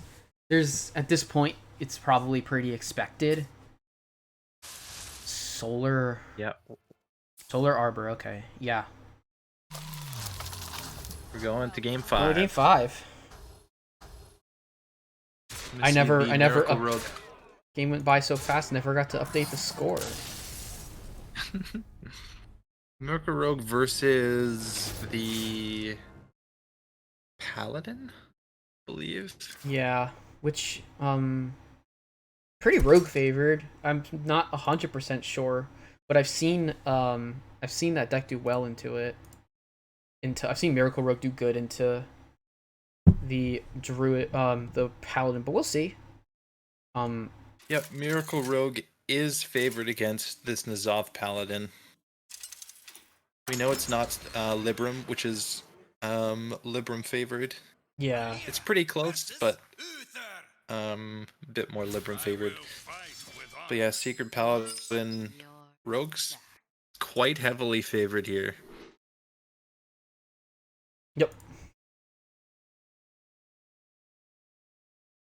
But we got there. We got to the best words in all of Hearthstone. After a very long breeze mirror, we got to game 5. Here we go. Mojo Powell on the Rogue. Risen on the Paladin. Let's go. The pleasure is Well met. Alright. This is already going to start off really awkward for Mojo if he goes for this Octobot. Because this Conviction is going to clear it. Oh, yeah. He probably... I see him debating Hero Power versus Octo. I like daggering here. Yeah. Deny Hand of the Doll as well as Octobot not just dying. And he plays the Octobot. Tough playing an Octo into a Knight of Anointment because it can just draw Conviction as well. Yeah. Let's see if Risen... His hand doesn't have a lot going for it. Yeah, let's see if Risen goes with the Conviction here, if he values, or how much he values it. I think it's very good to play it here. Obviously it's a clean clear of an efficient Octobot, so their hand does not get discounted. But we're just gonna see a hand. Also not a bad option, obviously, but it will allow Octobot to give discounts.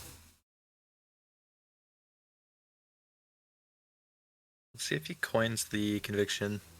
Yeah, he could. I think it's reasonable.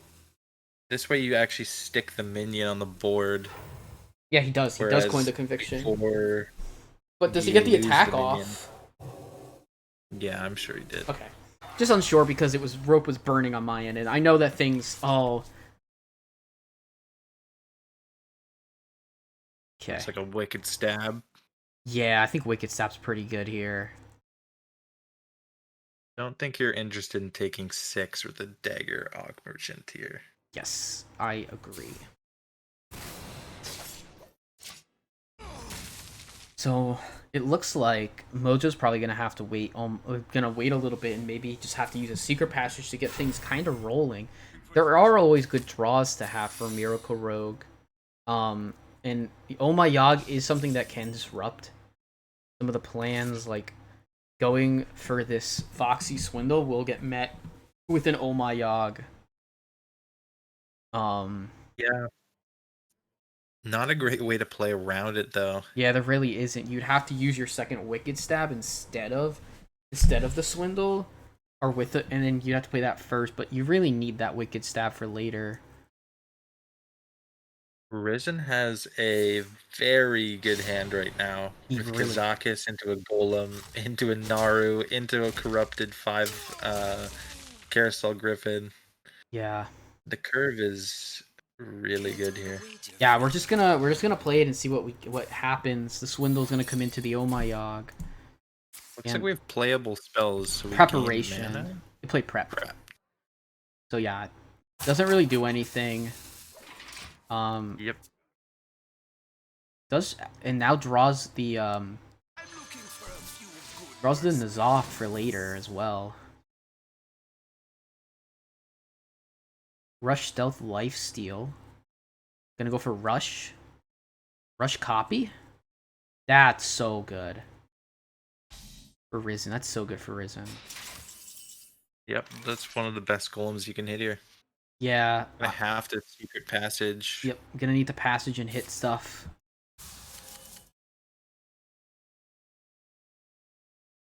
Aug Merchant, Plunderer, Foxy, Efficient Octobot.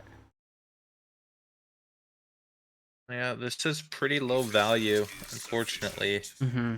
It is. It will create a Play the board. whole hand. I like this a lot. I like using the Octo now. This is Mm-hmm. a really nice way to do it. Exactly. So then you get to send the Foxy face, and you just create a wide board for this Paladin. And yeah, we know that there's Rush Copy, Golem, but it's gonna be awkward to trade. Gonna probably just have to trade into the 2 Foxies, but they just get removed. Oh, just gonna need a nice draw. That is definitely has the chance to be pretty good. Yeah, for sure. See how he decides to combo this one thief. Gonna try and push his board advantage a little bit, Mhm. rather than get an extra mage spell. Probably just cram because it draws. Yeah, you can fit it in this turn, which is something you're interested in. Good pickup. Finds the second Wand Thief, always nice. Potion Incanter. Potion of Illusion is insane here Yeah, for next turn, because this board very likely does not get cleared. we're gonna preserve the Minion and take 5 face. Yeah. Okay. You want the I mean the Octobot coming back doesn't do a lot because it's a 1/1 at that point, but yeah, obviously you want to preserve the Guardian Og Merchant potentially, so very likely just to see the Hammer of the Naru. Yep, he's gonna be greeted by a Potion of Illusion. Mm-hmm. We'll see what he swings into.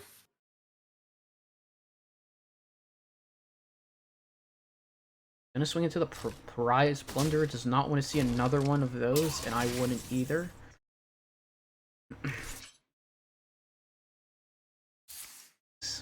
Evolving Missiles is what we are looking for right now. Mm-hmm. No. Almost killed off the He 1/1. realized that Yeah, he can't discount his hand here, so he's just gonna pivot and play some Wand Thieves. definitely. Mask. Fireball, Deep Freeze, and Mask, all really interesting options. Opts for the Deep Freeze. Spends his mana next turn. I like it. Yeah, Doesn't have a very impactful hand right now. definitely.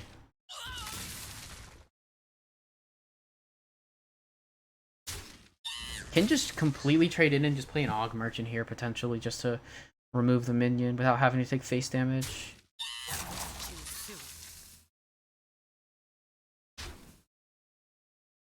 Okay, opts to preserve the 1/3 minion. Okay. Okay.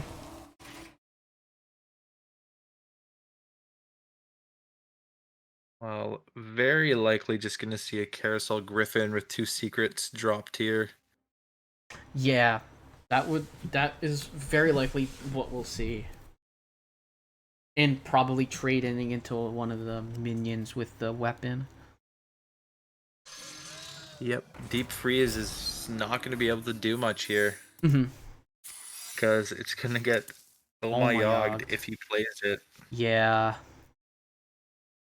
That is definitely awkward. Mm-hmm.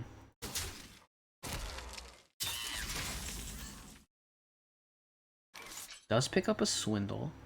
I think Mojo's probably gonna assume a second Yogg and probably play for Wicked Stab here and hope that it does something. Yep. Wicked Stab is probably your most expendable card right now. Unless he's gonna look for a Wand Thief spell instead. Could, yeah. Maybe a 1 cost.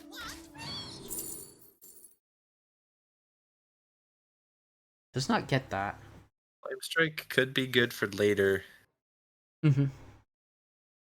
Gonna play Swindle first, recognizing that Wicked Stab is probably a bit more valuable than a Swindle here.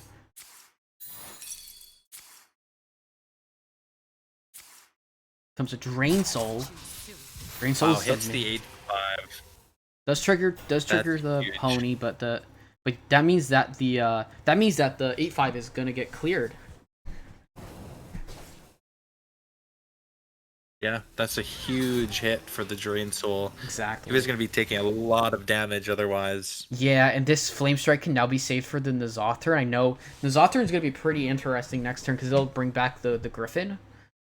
So maybe there is a way in which you can kind of there needs to find a way to neutralize the impact a little bit. Like, I think a Deep Freeze would be quite good this next turn. We'll see what happens with the damage.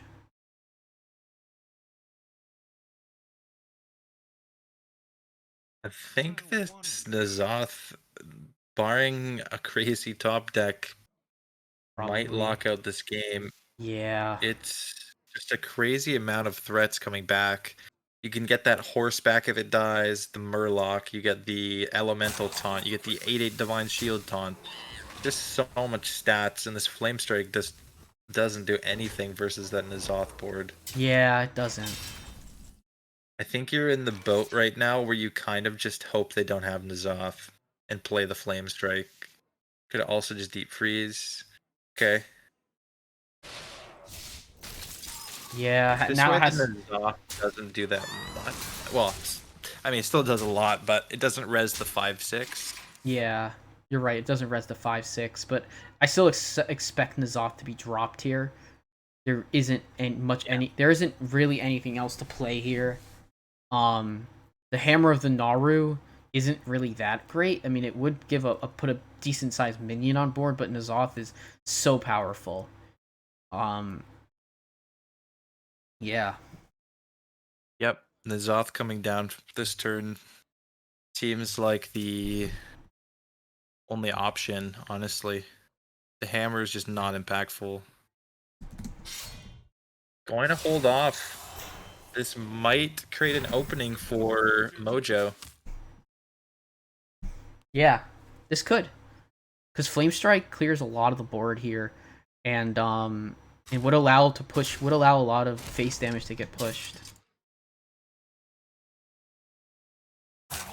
Yeah, I don't know. I don't think there's anything specific that could end the game, but maybe a secret passage into something yeah, crazy. could get something off a passage. There's a Vanessa. What was the last card played was a hammer.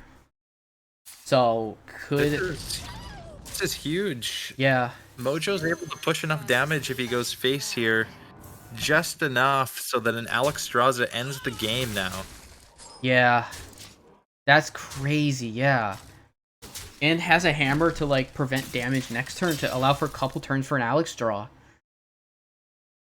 Yeah, if Risen had played N'Zoth, none of this damage would have been able to get through the 6/6 and the 8 Divine Shield Taunt. Yeah. Playing it a little bit greedy gives Mojo an out here. Exactly. Secret Passage could also find an Alex. Mm-hmm. It pretty much comes down to this last draw. It Mojo's does. dead on board for sure. Yeah. I mean, he does have the freezes, potentially. The freezes don't do anything in the end. The Hammer of the Naru, if there's no Alex, will, I guess, allow for something to happen. But Conviction now is interesting. Yeah, Conviction now. Okay. You're right. I mean, this is just going to come down to Alex or no. Brain Freeze. That's not it. And there's... Could go field You can't field contact and actually find it. Wicked Styles are both used. Oh. Might be able to freeze up enough of this board. Yeah. I don't know. You have to freeze like everything and kill off something. So I'm not. So he triple freezes the taunts, or he can't freeze all of them actually. Mm-hmm. He freeze 3 things here. Yeah. So he's gonna need to find something off of this brain freeze. Definitely. Can find second brain freeze. Finds Mankrik. He's gonna have to, he does find the brain freeze, but just 1 mana too late. Like one. Pretty sure this was. You couldn't play hammer here. You leave yourself dead on board. You had to play Mankrik, and that brain freeze, actually might have saved you for a turn. Perhaps, yeah. He recognizes it. It's game 5. Risen pulls it out with the N'Zoth Paladin. Just gonna trade, 8 face, yeah.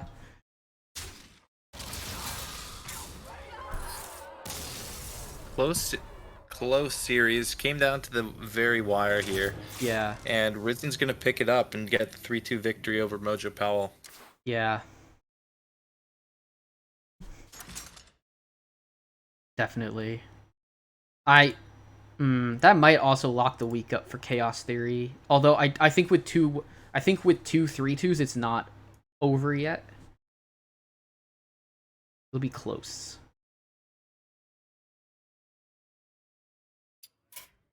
Yep.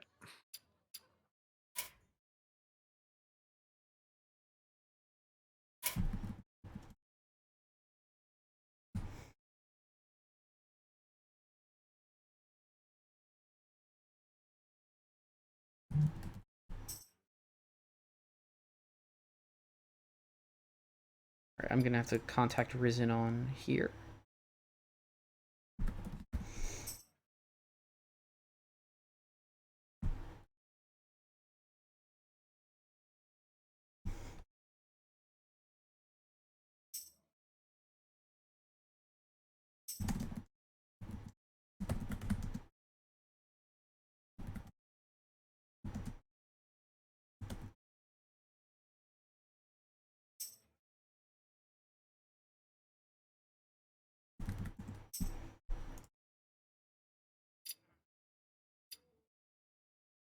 Alright, so I will be getting Risen in here for an interview, and I will make it very, very brief because we have to get right into our next match as Anfall and Lefty have been waiting to play their match.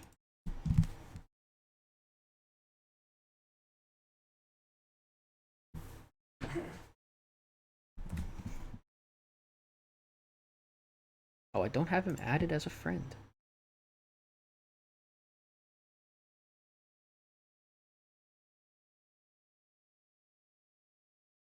Alright, so I guess while we wait for Risen, I will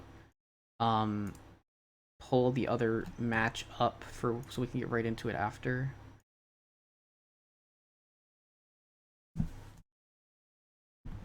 There we go.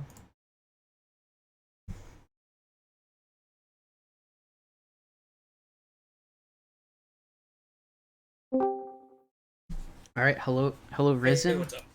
Not much. GG's on the series. A crazy series.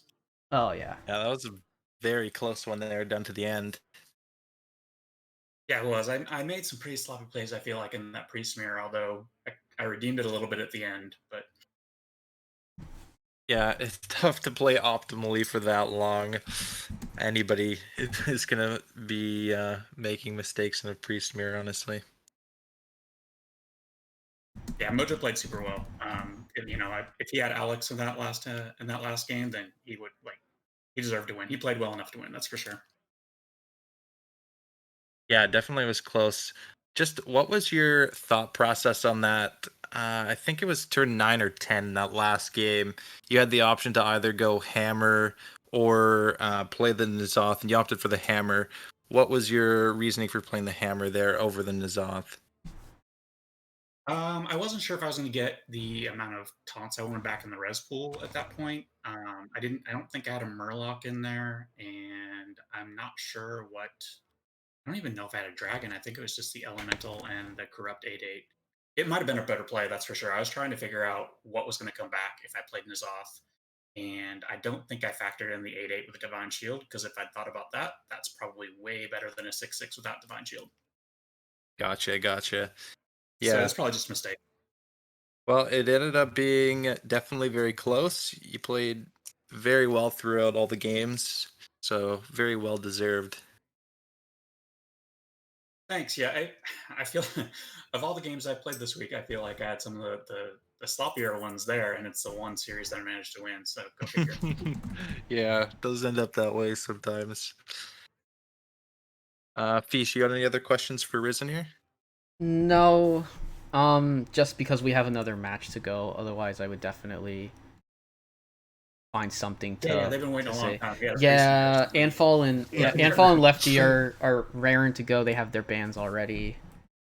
So yeah, thank you for coming in for the short interview. I mean, I agree. You played very well, and a well deserved win. A well fought match overall. It was very fun to watch. The outcome might upset Neji and myself, but can't always help it. It was a great series.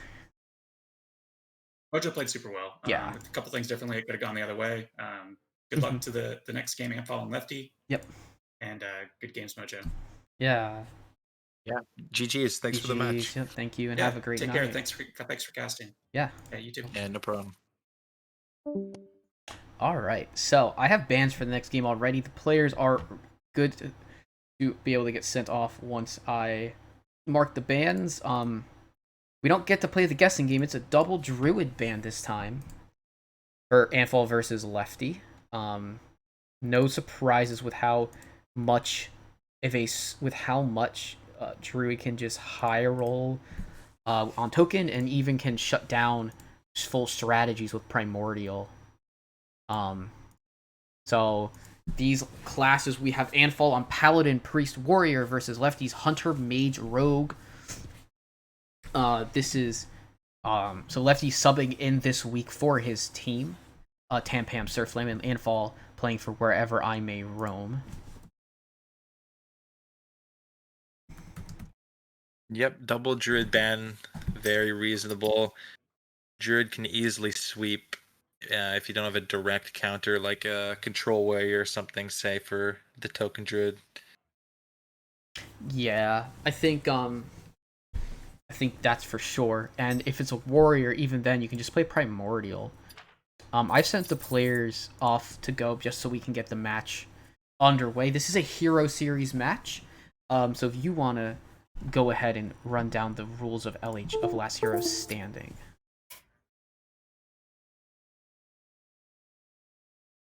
Hello?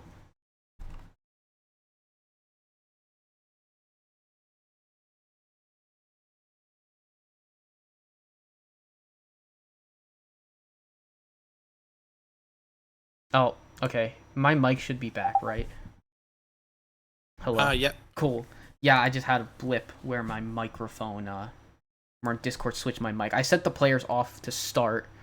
Okay. So I figured we were moving into the Last Hero Standing format, so why don't you go ahead and give the rundown of how LHS works?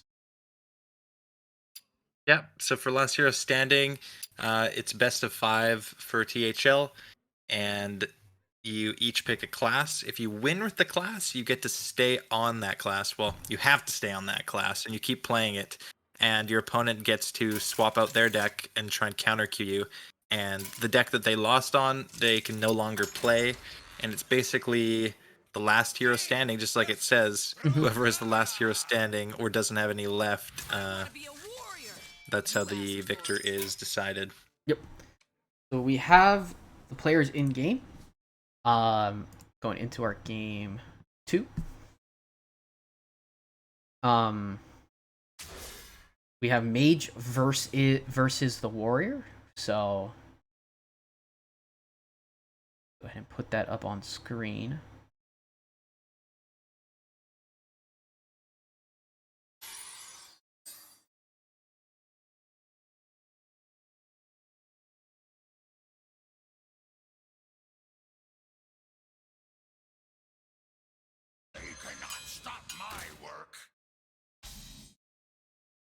Hmm.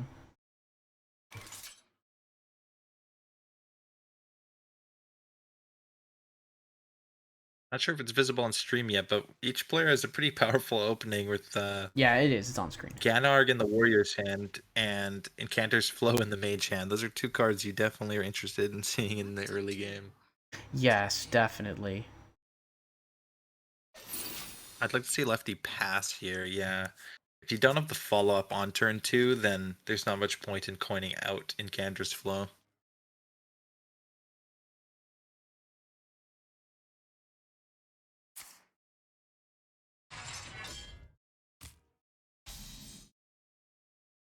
Definitely just going to see an Incanter's Flow here.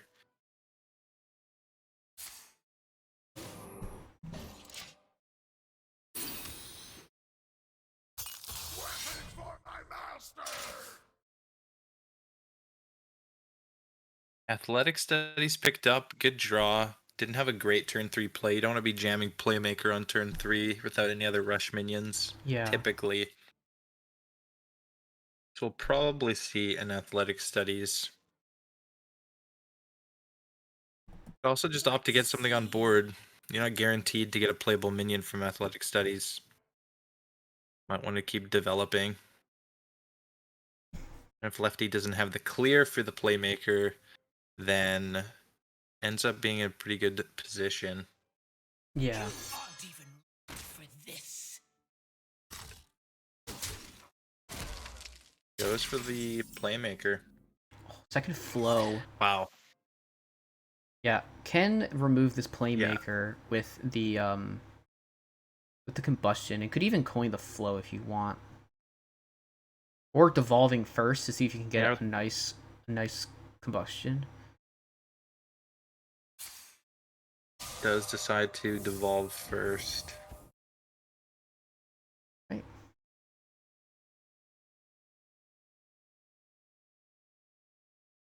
That way, lefty can save the combustion, just go for the Cantor's Flow, clear up some board next turn. Mhm.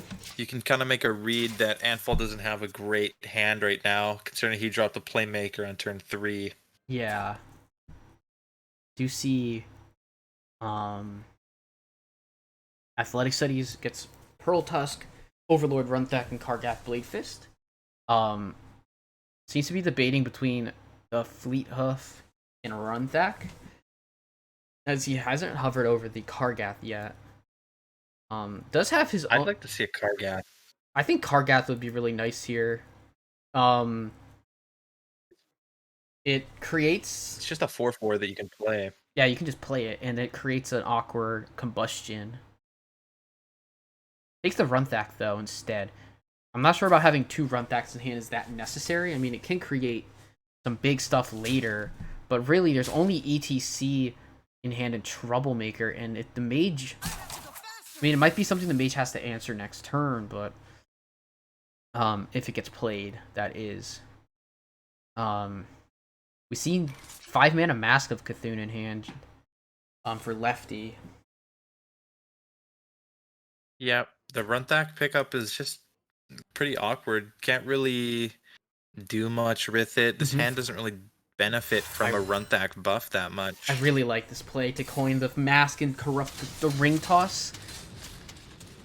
Yeah, It clears this everything. is a really nice Clears play. everything and deals 7 damage to Anfall. So just an awkward turn here. Could go for a conditioning. Conditioning's pretty good here. But there's not much else other than just dropping the ETC bear. At this point. I think you need to get a 3/6 on the board.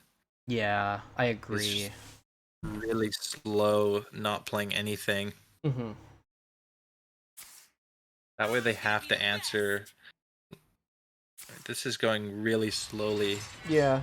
and you kind of want to get out of the gates fast against the mage, especially since lefties played 2 Incanter's Flows already. Mm-hmm. All right. The second lefty finds some card draw, you might just be able to chain it all together. Yeah, I would like to see Lab Partner here, just because we haven't seen Apexis Blast or Font of Power. Solarian's tempting because Solarian can put a Prime in the deck, but it also disrupts part of what your deck wants to do. There is an option to just kind of take the sacrifice of having that on the as just a threat for later. Let's see, we got Mirror Oasis Ally there. Takes the Mirror. And Rigged Fair Game Netherwind counter. I'd like to see the Rigged Fair Game. It's a tough choice. But Rigged Fair Game just probably doesn't trigger. Unless he goes for Prime. Yeah, because of this weapon, it's going to be tough. Yeah. Really And- not sure about this Prime pick. It's a little bit awkward turning off of your Font of Powers and your Apexis Blast for the whole game until you draw it. Yeah. Also put something on board that allows Runthak to trade into. Mhm. Mirror And- Entity is going to be really nice here. It's really nice for sure.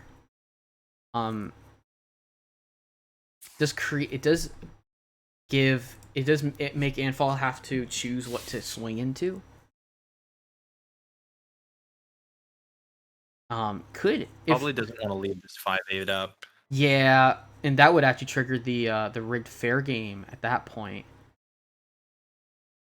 Yeah, it's a tough decision. You don't want Definitely. to trigger the Rigged Fair Game. You don't want to leave the 5/8 up.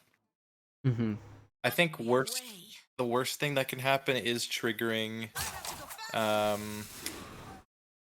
letting them trigger the rigged fair game is the worst thing to happen. Definitely. So I think you have to swing face here, or you're going to be in a lot of trouble with double encounters flow with 3 draws. Yep. He Anfalt does go face here.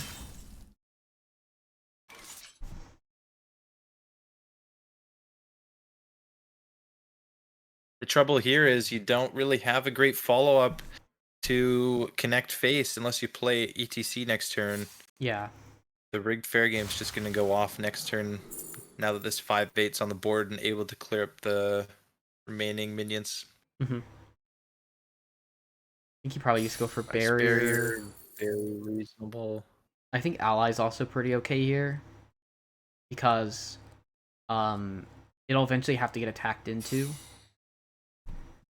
Yep. Ally's great pick. Mm-hmm. That is what he chooses. And now it's very likely that this rigged fair game triggers, so Lefty's gonna get a big boost to his hand here. Actually no, ETC will stop it with a bumper car. Very likely. We might just see a playmaker turn with bumper cars. You aren't even ready for this.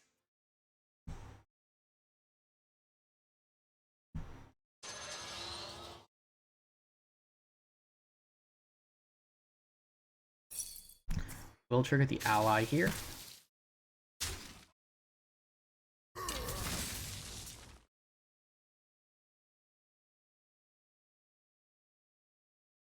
Yep. It's unfortunate Anfal is going to be greeted with a rigged fair game proc here. Yeah. There wasn't much he could do about it if he wanted to clear the whole board besides that ETC. Exactly, yeah. Might just run out these other 1/1s as well. I feel like you had to go for the ETC this turn to have much of a hope in this game. Yeah, 'Cause Prime you isn't. can tell your opponent doesn't have any card draw. Yeah. So now we're gonna get some card draw here. If And Prime now is Lefty is just gonna cycle. yeah, if Prime is drawn, then it allows this Apexis and the Zero mana font to come online. I do want to see. Yeah, I think Rundorb is good play here, but the Combustion clears the entire board. Does draw Cram, or gets a Cram, also an Incanter's Flow. I guess third Flow is pretty good. Yep, I think Flow is the pick here. You have enough card draw. Does end up picking the card draw. Also reasonable. Yeah, it definitely, I'd say probably okay. Decides not to full clear. If you target the one in the middle, it will full clear. Yeah. More draw, though. He's cycling through the deck. Apexis Blast, Cram Session. Can draw the Cram. Let's see if any yellow pops up. It doesn't. But another Spring Water for next turn. Just going to opt to ping. And just end the turn at 9 cards in hand. You're in my school. Now the Troublemaker comes down. You gonna cry? Yep. Now- You can see how big this Solarian Prime pick was. This hand would be completely insane without that Prime in the deck, but Yeah. with it there, these Texas Blasts are very underwhelming. Yeah. It has to create, is going to have to create some hand space here. Probably going to have to find a way to use, I'd say, I guess, Fireball and maybe Mask to try and clear off. To try and clear off the 9/11, the Troublemaker. Could also go for something like Rundorp to start to look for devolving. Yep. It still has Cram Sessions in hand, a 0 mana draw. So can start looking for cards. Needs to go fast though.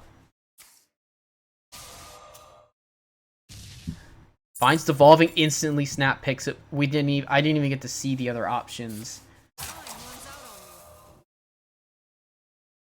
All right, hits everything. Kael'thas is there. Doesn't really have enough time to do much. Yeah, does play the Apex's Blast and some form of something. It does ping the minion. It looks like pings face actually. Okay, this Kael'thas isn't gonna do a whole lot. There's not a lot of spells in this deck. Yeah, it's just a body on the board right now. Yeah, But yeah, that was a bit of an awkward turn. Mhm. These Apex's Blasts not being active proves to be a little bit tough. Yeah. I'd like to just see the Alex ripped face here. And the cycle of life is Yeah, that puts the mage at a real bad spot. Gonna have to really go searching for ways to clear. There is still like Flame Strike in deck to pull, which could do quite a bit. The Apex's Blasts are both gonna be used without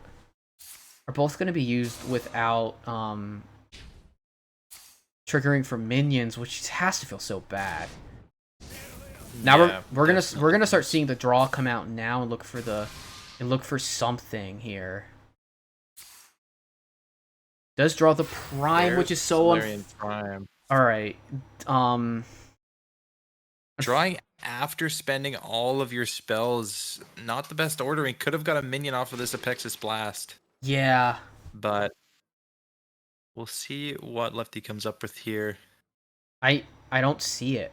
I think he's dead. time runs out on me. He would have to pull like a miracle out here because Trick Totem would have to play Shadow Word Death at this point. Those Brain Freezes in the deck should definitely be cycling through to try and find those. True. There it is. He does get it. He gets it off too, I Didn't think. get it off. No, and Did he not get it off. Oh no, that's the game. Oh. Unfortunately, did spend a little too long on the turn, and Anfal's gonna beat the double Enchantress flow.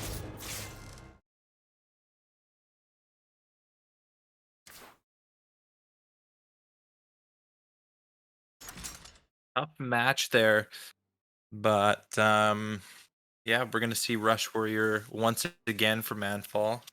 Yeah, and this Rush Warrior just has counter cue.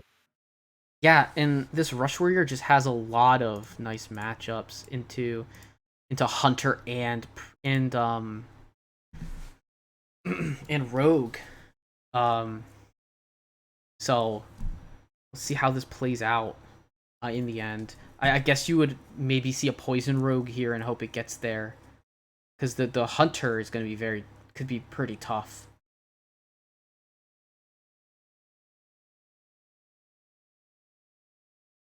Yep.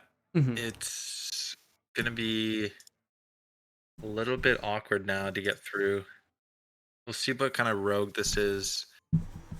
I think if it is Miracle Rogue, Anfal is going to be in pretty dominant position with Rush Warrior being favored into both Miracle Rogue and likely Face Hunter. Yeah, for sure.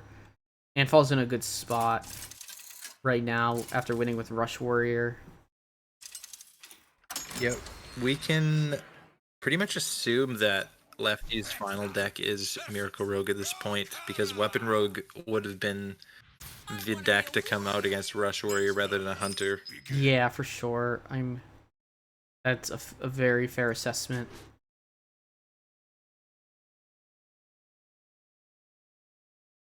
Anfal with a really solid 2-card keep. Crab Rider clears up Wolpertingers, has Stage Dive, gets corrupted.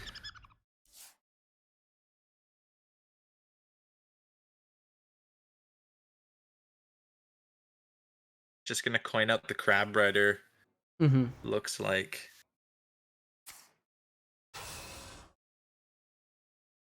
Corrupting our Stage Dive, solid. Could also just tempo a 1/4 next turn. ETC not being super impactful in this matchup. Might just be played down. Mm-hmm.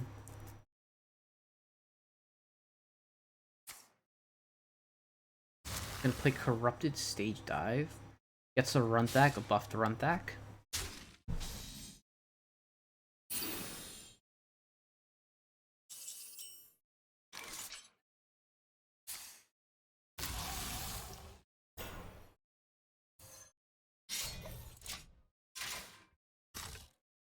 Yeah, we're gonna see the Headhunter's Hatchet come out without getting triggered by, without having a beast to get an extra durability. That's an interesting addition to a Face Hunter deck. It's not something I usually see. It might be more of a trend now. I haven't been keeping up with Face Hunter lists. Yeah, I don't believe it's a super popular option. This turn is a little bit awkward from Antfall because he decided to stage dive last turn. Leaves himself with a not a super Mm-hmm. great turn 3. Face Maul goes face. Yeah, the Playmaker was a good choice because if that gets traded into, you save a lot of health. Mm-hmm. That going face is a huge deal in this game. Yeah, I think we're looking at probably Adorable, maybe even Arcane Shot, but you really don't want to use Arcane Shot for that. You'll just very likely see the trade in with the 3/3 into the minion, which, you know, something you don't necessarily want to do, but it's something that's pretty okay. Could also opt to preserve it and just go Arcane Shot and then attack, and then just take the face damage, and then go 3 face, preserve the minion. Not bad at I like it a lot. I like this play better. There is Rhino for next turn, although although we see Antfall has the Sword Eater, so if he goes for that, then it'll be able to, the Rhino will at least be able to help the Hunter push more damage. Like, the Hunter can be able to push 6 damage this turn because the Trampling Rhino won't get any extra bonus damage. Yep. But it'll just being there and just being able to remove the minion is good enough. And now the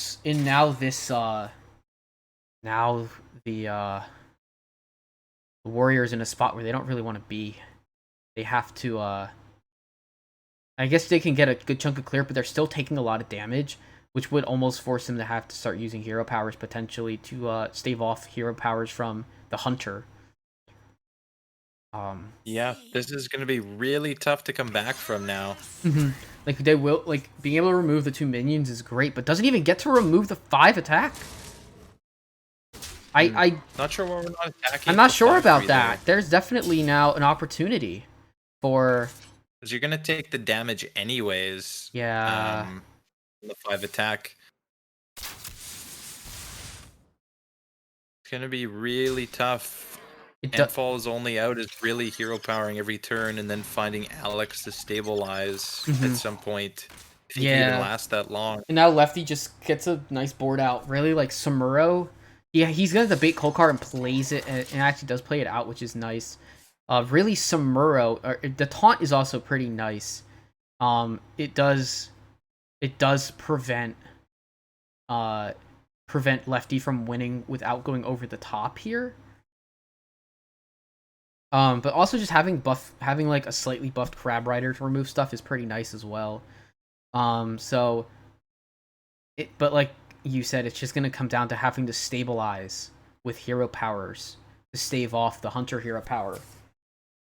So like we see that, and not even gonna develop the Sword Eater. I might like to see the Sword Eater after a Runthak buff, but maybe just gonna go for this Crab Rider instead. Crab Rider removing Trying to get in that hero power.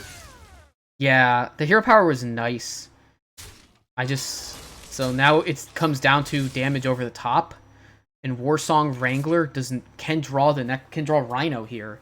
Hungry, aren't ya?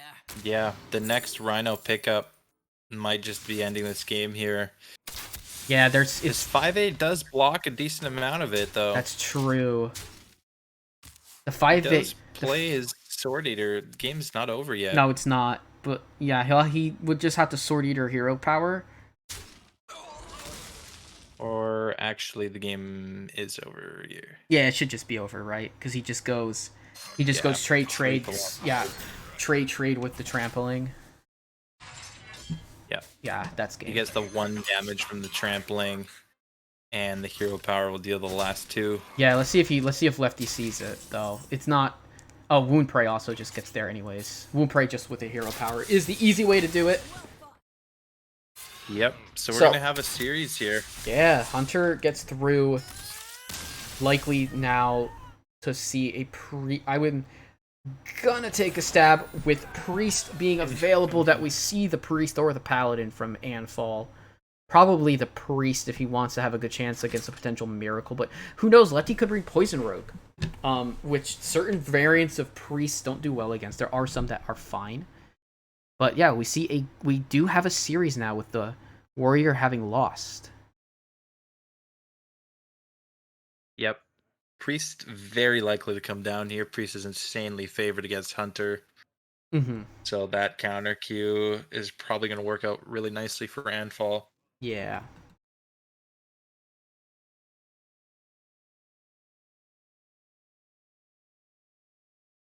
Yep. Just waiting. Just based on classes alone, I think Lefty is definitely on an uphill climb. Yeah, with the mage losing so early, it's definitely on in an uphill climb. Because it's very likely this Hunter does not get through a Priest. And then he's just going to have Rogue left. The problem with the Rogue is if he has Miracle Rogue, it's pretty unfavored against Priest. But even with a Weapon Rogue beating a Priest, then Anfall still has that Paladin in the back. And Paladin is very favored into Weapon Rogue. So regardless of the matchups, it's going to be definitely an uphill climb. Definitely. Well, we've seen crazy things though, but Definitely. it's I mean, the Hunter could get through the Priest, and then it's going to be tough for Anfall to come back. yeah. It doesn't look like it looks like a pretty good start, but we see the card that every priest looks for against Hunter, and that is Apotheosis. That is in the hand of Anfall. With a lot with 2 ways to discount plus the condemn with Zyrella, this is gonna be pretty okay here for the priest. They have pretty much every tool they need to lock this game out. It's just a matter of executing. Meanwhile, the Hunter can apply pressure. Hunter's Hatchet will gain that extra durability now with the 2 Marsul Cubs. Yep. The thing is here with this Blade Master and Apotheosis, that pretty much locks it. This is just insane now. Yeah. Can just take the Hysteria here. It's your best pick. You could fish for something. Death is also picked, but Holy Smite removing the 4/3 is just really, really good for Anfall. We don't see Mankrik before turn 5, where Kodobane won't be able to pull Mankrik Consumed by Hatred, which would be a potential way for Hunter to stay in this game. Does pull Kolak, so more damage coming in. It's just I don't think there's enough time for the Hunter to get the damage in. Yeah, which is definitely. Yeah. Blade Master clears the board here if you just want to use that now. But you want to use it with Apo. Holy Nova also can clear the board as well. Won't be playable this turn after Palm Reading, but actually no, you're gonna coin it. I forgot it goes to 3 and there's 2 mana left. So yeah, that's a cleared board. It's gonna be very tough for Lefty to win. We have a Blade Master Apotheosis can come down any turn now. Yeah. And the amount of healing that gives is usually just too hard to overcome. Exactly. Especially here. He develops into it. I might have kind of just have to hope they don't have it in this matchup. Yeah, you do. 9 damage. The chance of it is so low that the Apotheosis has been in hand, to been reduced twice. Mm-hmm. But yeah, this is a heal 12. Mm-hmm. Rhino won't be able to Rhino won't be able to get through, won't be able to kill it either, so looking at just as a tough situation.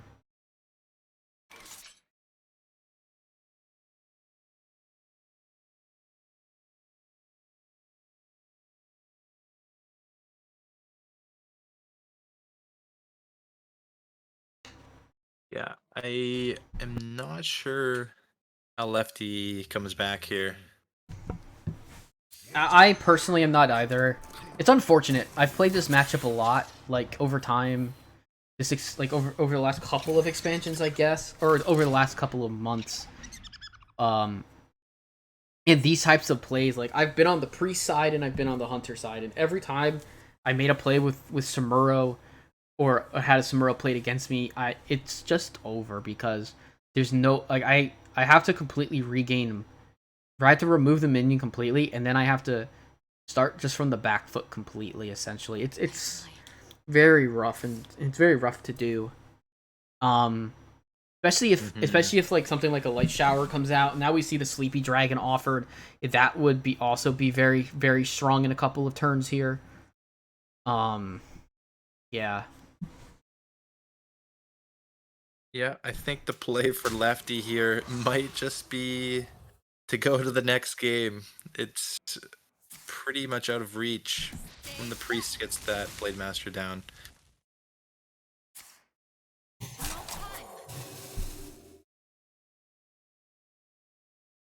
More healing, more removal. Gonna just play out the Scorpid. Would have liked to see a heal on the Blade Master so it doesn't just die straight up to a trampling Rhino. But at this point, like we said, game is pretty much out of reach.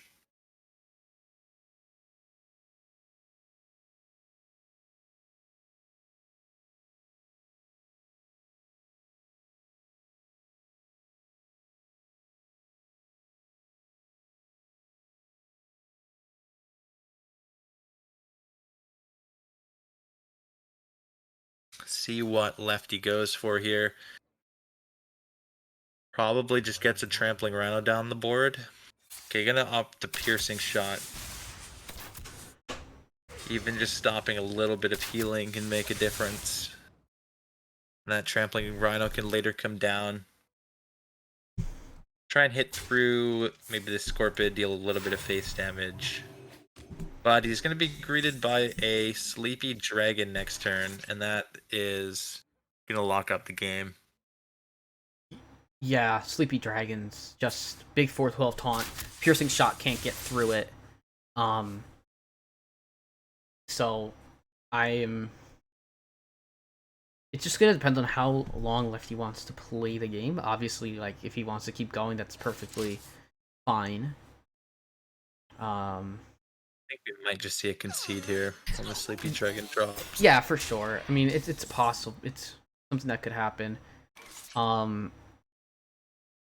It's not buffed, so it can't.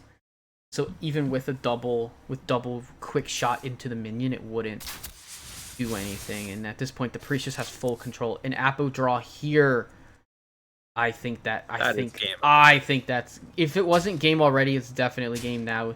Risen doesn't even play the Apo. It looks like. Or sorry, I'm thinking of last game. Anfall doesn't even play the Apotheosis here. Not like it means that much, but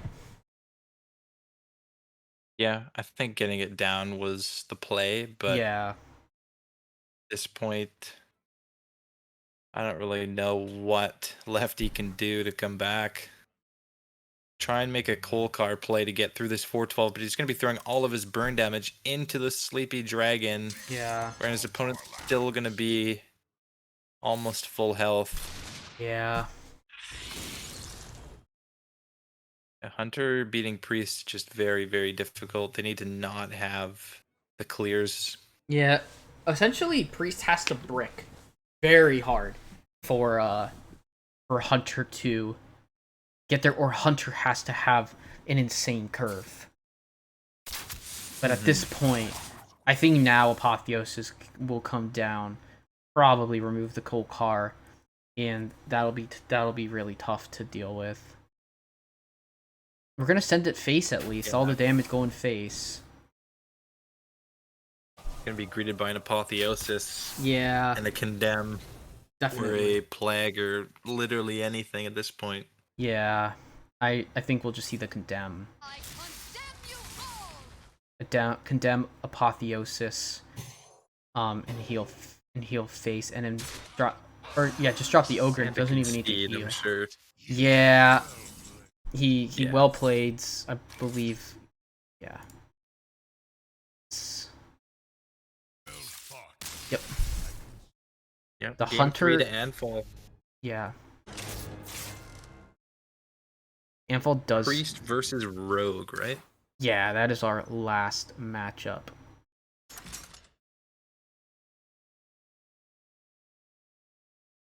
Lefty's Hunter has been.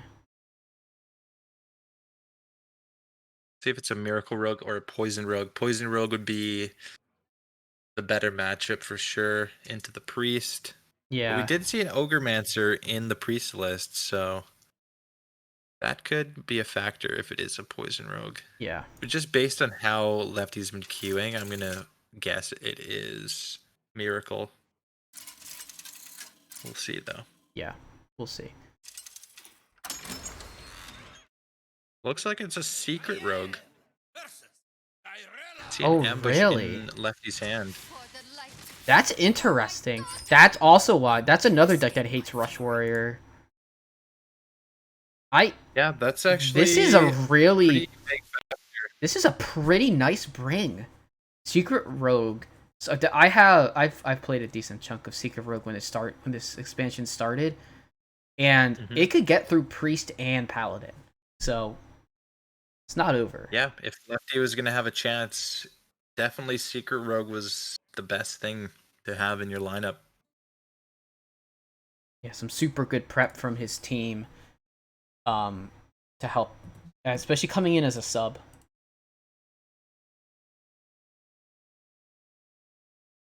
Yeah. We do have a disconnect.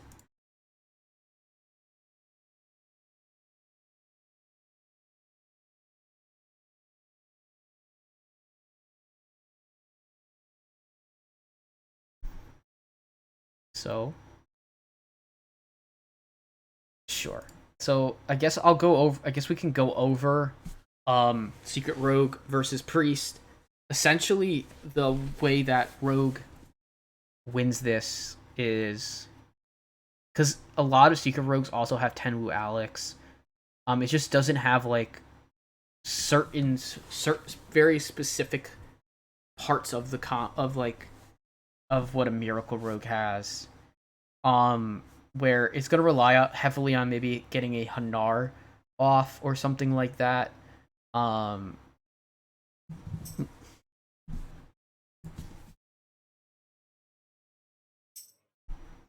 Yeah, so you guys saw, I'm pretty sure chat has seen on screen that Lefty has had his PC freeze on him, and so he is going to reboot and he will be back in the game once that happens. I'm very glad that Blizzard implemented this, and yeah, we are back in the game. Lefty's back, so very fast reboot and get back into the client. Yeah, it looks like we are back. Yeah, Lefty's PC froze, and so he had to reboot, and now he's back in the game. Okay, gotcha. Yep. I guess I was starting to go over how Secret Rogue works against Priest. I guess we'll just get right into the game. We'll see how it plays. Yep, Secret Rogue has a bit of a better chance than Miracle because of the Hanar and the Blackjack stunners. Stunners can really help deal with a like dragon, for example, or something that you don't want to have to get through for the Apotheosis. Exactly. And Hanar just creates insane turns sometimes. Yeah, I'm guessing that with getting booted up, we'll be Hopefully, you get to see Lefty get his mulligan off. He does. Keeps ambush only.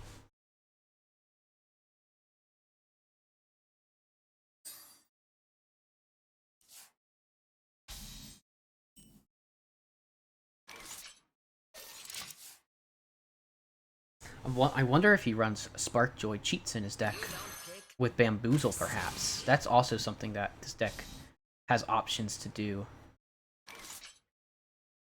Yep, could be.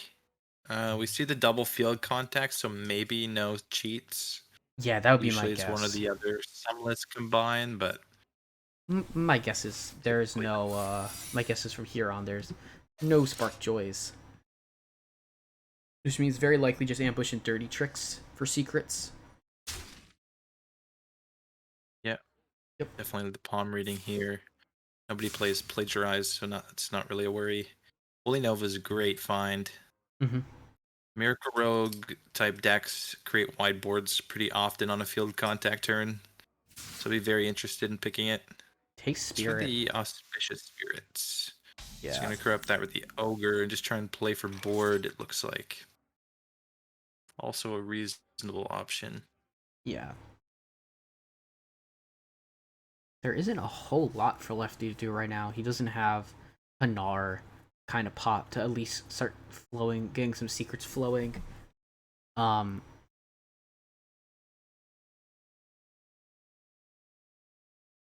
We might just see a field contact here. Field contact coin Og Merchant. That's an upgrade. Probably. Oh, yeah. Gets Jandis to hand. That's an upgrade. Probably. Okay, he's just gonna keep drawing here. He's just gonna replenish that and draw. Gets Secret Passage. Jandis in hand is always pretty nice. Yeah, this Shadow Step use on the Og Merchant is a little interesting. Shadow Step's a pretty high value card against Priest, especially with Jandis already being in hand. Getting one extra card essentially is all it did. I think a little bit more value would have been better. Because the Jandis was drawn by the Og, was drawn by the field contact there. I'm wondering if Lefty had it queued up before and he just didn't wait on the draw to do it. I'm not 100% sure, obviously. We do see double Scorpid now in hand. They're both this will proc the ambush. No time. Takes Gift of Luminance. Thought a 1/3 poisonous was big. Yeah. Look at it. Doesn't play the other one. Interesting. Wonder what the reasoning behind not playing the other one was. Yeah, I'm not sure either. Could opt to just dagger up and just trade both those in and still keep his 2/3, which is the case. I mean, it is something here to trigger another ambush, which ends up being pretty useful. And this Going for the Scorpid Gift of Luminance. this should dissuade. This could dissuade the Ogre. Obviously, I don't think Ogre is gonna come down here. It would dissuade it anyways, but probably like you said, just gonna see. We're gonna see Raise Dead because that gets Scorpid and Wand Thief. You don't pick. Really like to see the Scorpid Gift of Luminance here. Lines up really nicely. You fell right into my. Gonna opt for the Wand Maker. Okay. Renew is a nice draw.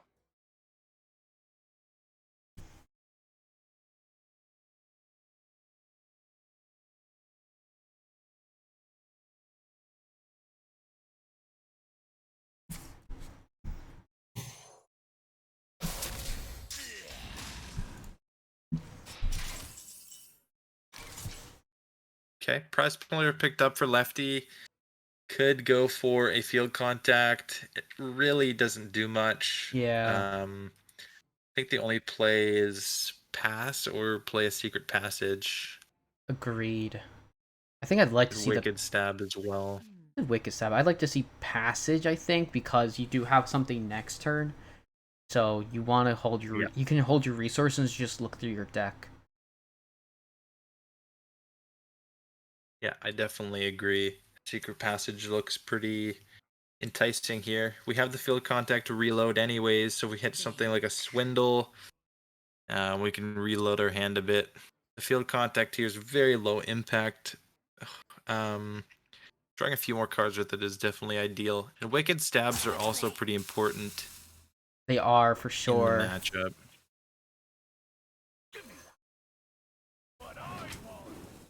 Goes for the draw. I just find the 1-2 interesting decision. I mean, yeah, it looks like he did realize it was a mistake because if he press 1 to the 2-2, he could clear it with the dagger, and the other thing already cleared anyways. Yeah, so now his field contact gets one draw and he's out of contacts, which isn't necessarily the end of the world for this deck. But it's running out of, it's kind of running to the point where passage is gonna be almost too crucial to get a good passage. Whereas last turn it wasn't super crucial to get a passage. There's only probably 2 secrets left in the deck, and the stunner getting drawn now is not great. Yep, Jandis is gonna come Jandis down has here. to come out here for sure. Gets more No shots. rush minion. No rush minion, but does get at least a taunt minion that will have to have damage put into it.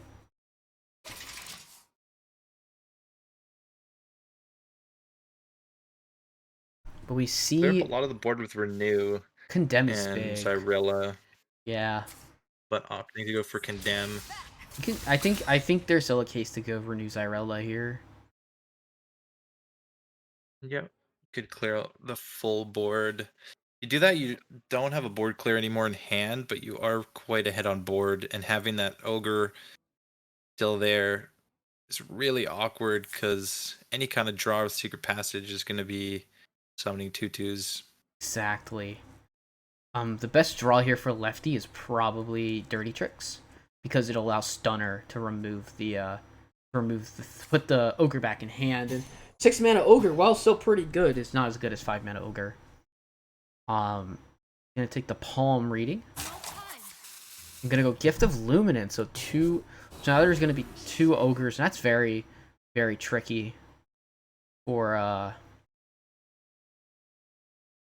Could be pretty tricky to play around. Mankrik drawn. Yeah, the ogre plays really nice. This is going to be very tough for lefty to clear through. Even the secret passage already puts 4/4 in stats on Anfal's side of the board. This is really, really nice use.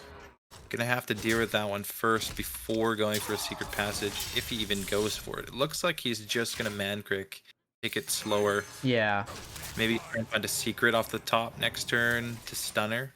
yeah, that would be nice.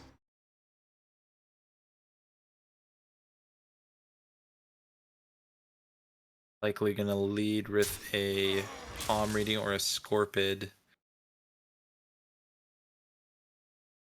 Could also just go aggressive. Alex, I like it. Yeah, Anfal Realizing your opponent can't do much. and draws second stunner. Now you can't even get stunner off of passage. That was another possibility. Can deal with the can't deal with Alex at the cost, but there's no like, you have to trade Mankrik first if you're gonna do that, so that way. But you can't even really do that. You're gonna have to do, I guess, trade both your face and that into Alex, but then you just lose. So this is looking very, very bad for lefty right now. He's gonna wicked stab the minion. Ogre, so he can secret passage. I guess, yeah. Really? Makes sense. You still have 6 mana. You still have 5 mana to work with after the passage. Probably gonna try and find Brain Free as some way to remove this 8/8. Definitely, yeah. Currently his hand, he has to secret passage. Can't just pass at this point. Lawn Thief It's is not gonna be nice. enough. Lawn Thief, Hanar, Shadow Step, Wicked Stab. So you could do stuff with this hand. There's just not a lot of time. Yeah, didn't leave himself. Flurry with a lot of time. is good. I would just pick Flurry and slam it. Yeah, just take Flurry and play it. Yeah, gets it off. Nice. Not sure I'd like about to get that not. down. Yeah, he does get the Hanar down.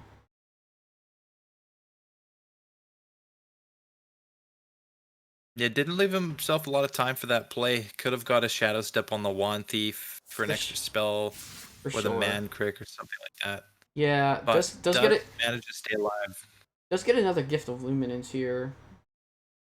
So removing the Alex would be tricky, and would force Anfall, or would force again another secret draw. Secret draw would be amazing here. But it would just put a 10-mana Alex in hand, which could just be used later. The ideal for Alex is you just remove it with your own.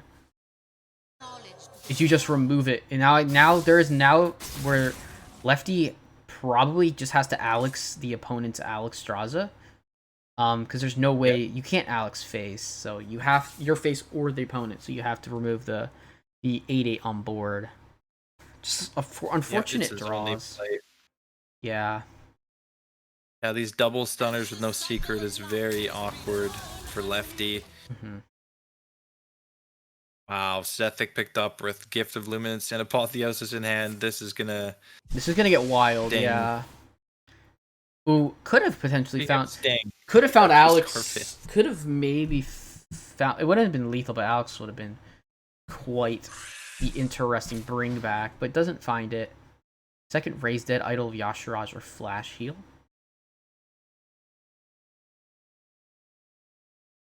Fix the Flash Heal. Okay.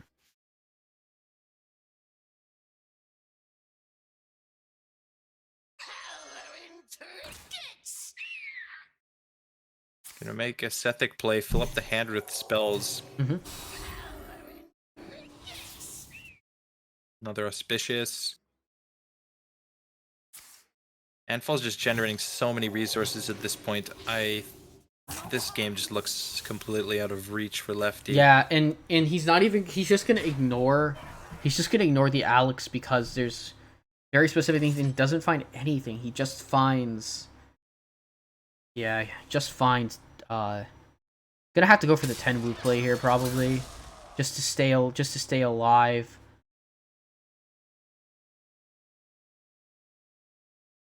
Come, friend. Let's see what you've got.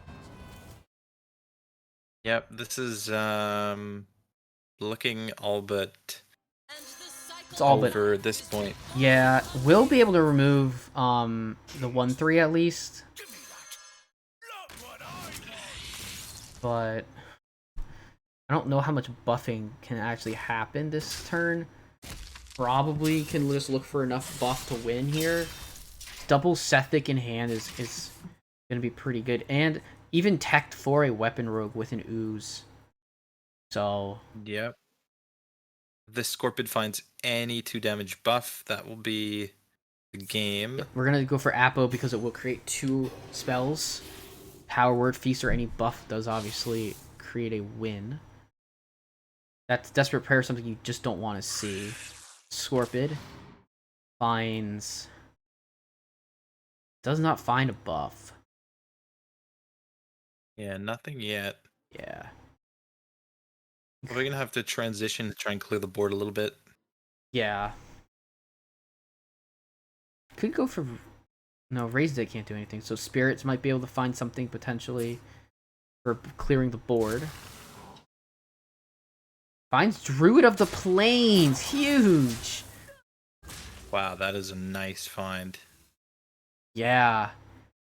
Actually, just not even gonna bother to hit face. Gonna clear up the, just gonna make sure that there's no way that what's in hand gets removed. Can get removed. This does leave potential with a big hand to actually, like, make sure that something can't come back to hand, but Passage is played. There's not much... I don't know how much there really is that's gonna get found and played. Hanar and a Secret is pretty much your out. Kazakus with a 5 golem. could do it, yeah. Was life steal deal 3? Some kind of way to live right now. Could go rush copy. Found deal 2 or deal 3 to 2. So let's see what he picked. Lifesteal deal 3. He's not technically out of it. He can guarantee a clear here as well. Yep. Gonna go for the the Tenwu trade here. Yeah. So he's alive at 12. Problem is, he has no secret passages left. All these cards go back in the deck, and he's left with 2 dead cards in his hand right now. Yeah. So all left he has to do is deal with this, summon a board. Even if he just played like Deathwing. Deathwing, yeah, I would Deathwing's. just slam Deathwing here. Clear both minions, only discard 2 cards. Mhm. It just seems really good. Sets up lethal. Now the only draw that prevents that Really is good a skill secret. for The only way it's prevented is secret. Yeah, it doesn't even Yep. matter what's discarded at this point. Doesn't find the secret. That's the series. He's just gonna. Legendary battle. Yeah, that was a Well really. played by Anfall. At the end there, that Deathwing pick was a good spot. Yeah. But well played by both players. It was a good series, but Anfall's going to take the victory 3-1 Yeah. on the back of 2 Priest wins. Alright, let's get Anfall in here for an interview. We had some good series tonight. The first one was very tight, very well played. This one also, pretty close. I'd say it was a little less close overall. And that just comes down to matchups sometimes when it comes to Hero. So let's get Anfall in here for an interview. Hey, Anfall. How's it going? Can you guys hear me? Yes, we can hear Yep. you. Excellent. Congrats on the win. Thank you. Well played, definitely. Didn't feel like it so much in the last one, but we got there. Yeah, I mean, playing Priest for that long optimally is a challenge, but that Deathwing pickup at the end, that was a really smart pickup, knowing that that's going to set up lethal, clear the board, and those discards aren't really going to matter at all. So that was definitely a good ending to that one. Well played. But Did you have any strategy going to the match with like any targeting, or are you just trying to find a counter queue for each of the decks or classes that Lefty had there? Yeah, I pretty much just wanted to make sure I had at least 2 good sweepers and a good counter queue for everything that I was leaving up. So Rush Warrior definitely fit that bill, Mm-hmm. and threw in the Ogre-mancers and the Priest and the Warrior for the Poison Rogue matchup in case he brought Poison Rogue. Yeah, I really Yeah, I like saw that the tech. ooze in there as well. Yeah, good tech options. Knowing that you're likely going to beat the hunter anyways with those cards in there, it doesn't really matter. They don't really like thin out the deck that much of removal. So yeah, that priest deck was lined up to get some wins for sure. I liked it a lot. Yeah, there were also 2 oozes in there, but I never saw one. Oh yeah. Double ogre, double ooze. That spells disaster for the poison rogue. But beat the seek rogue regardless.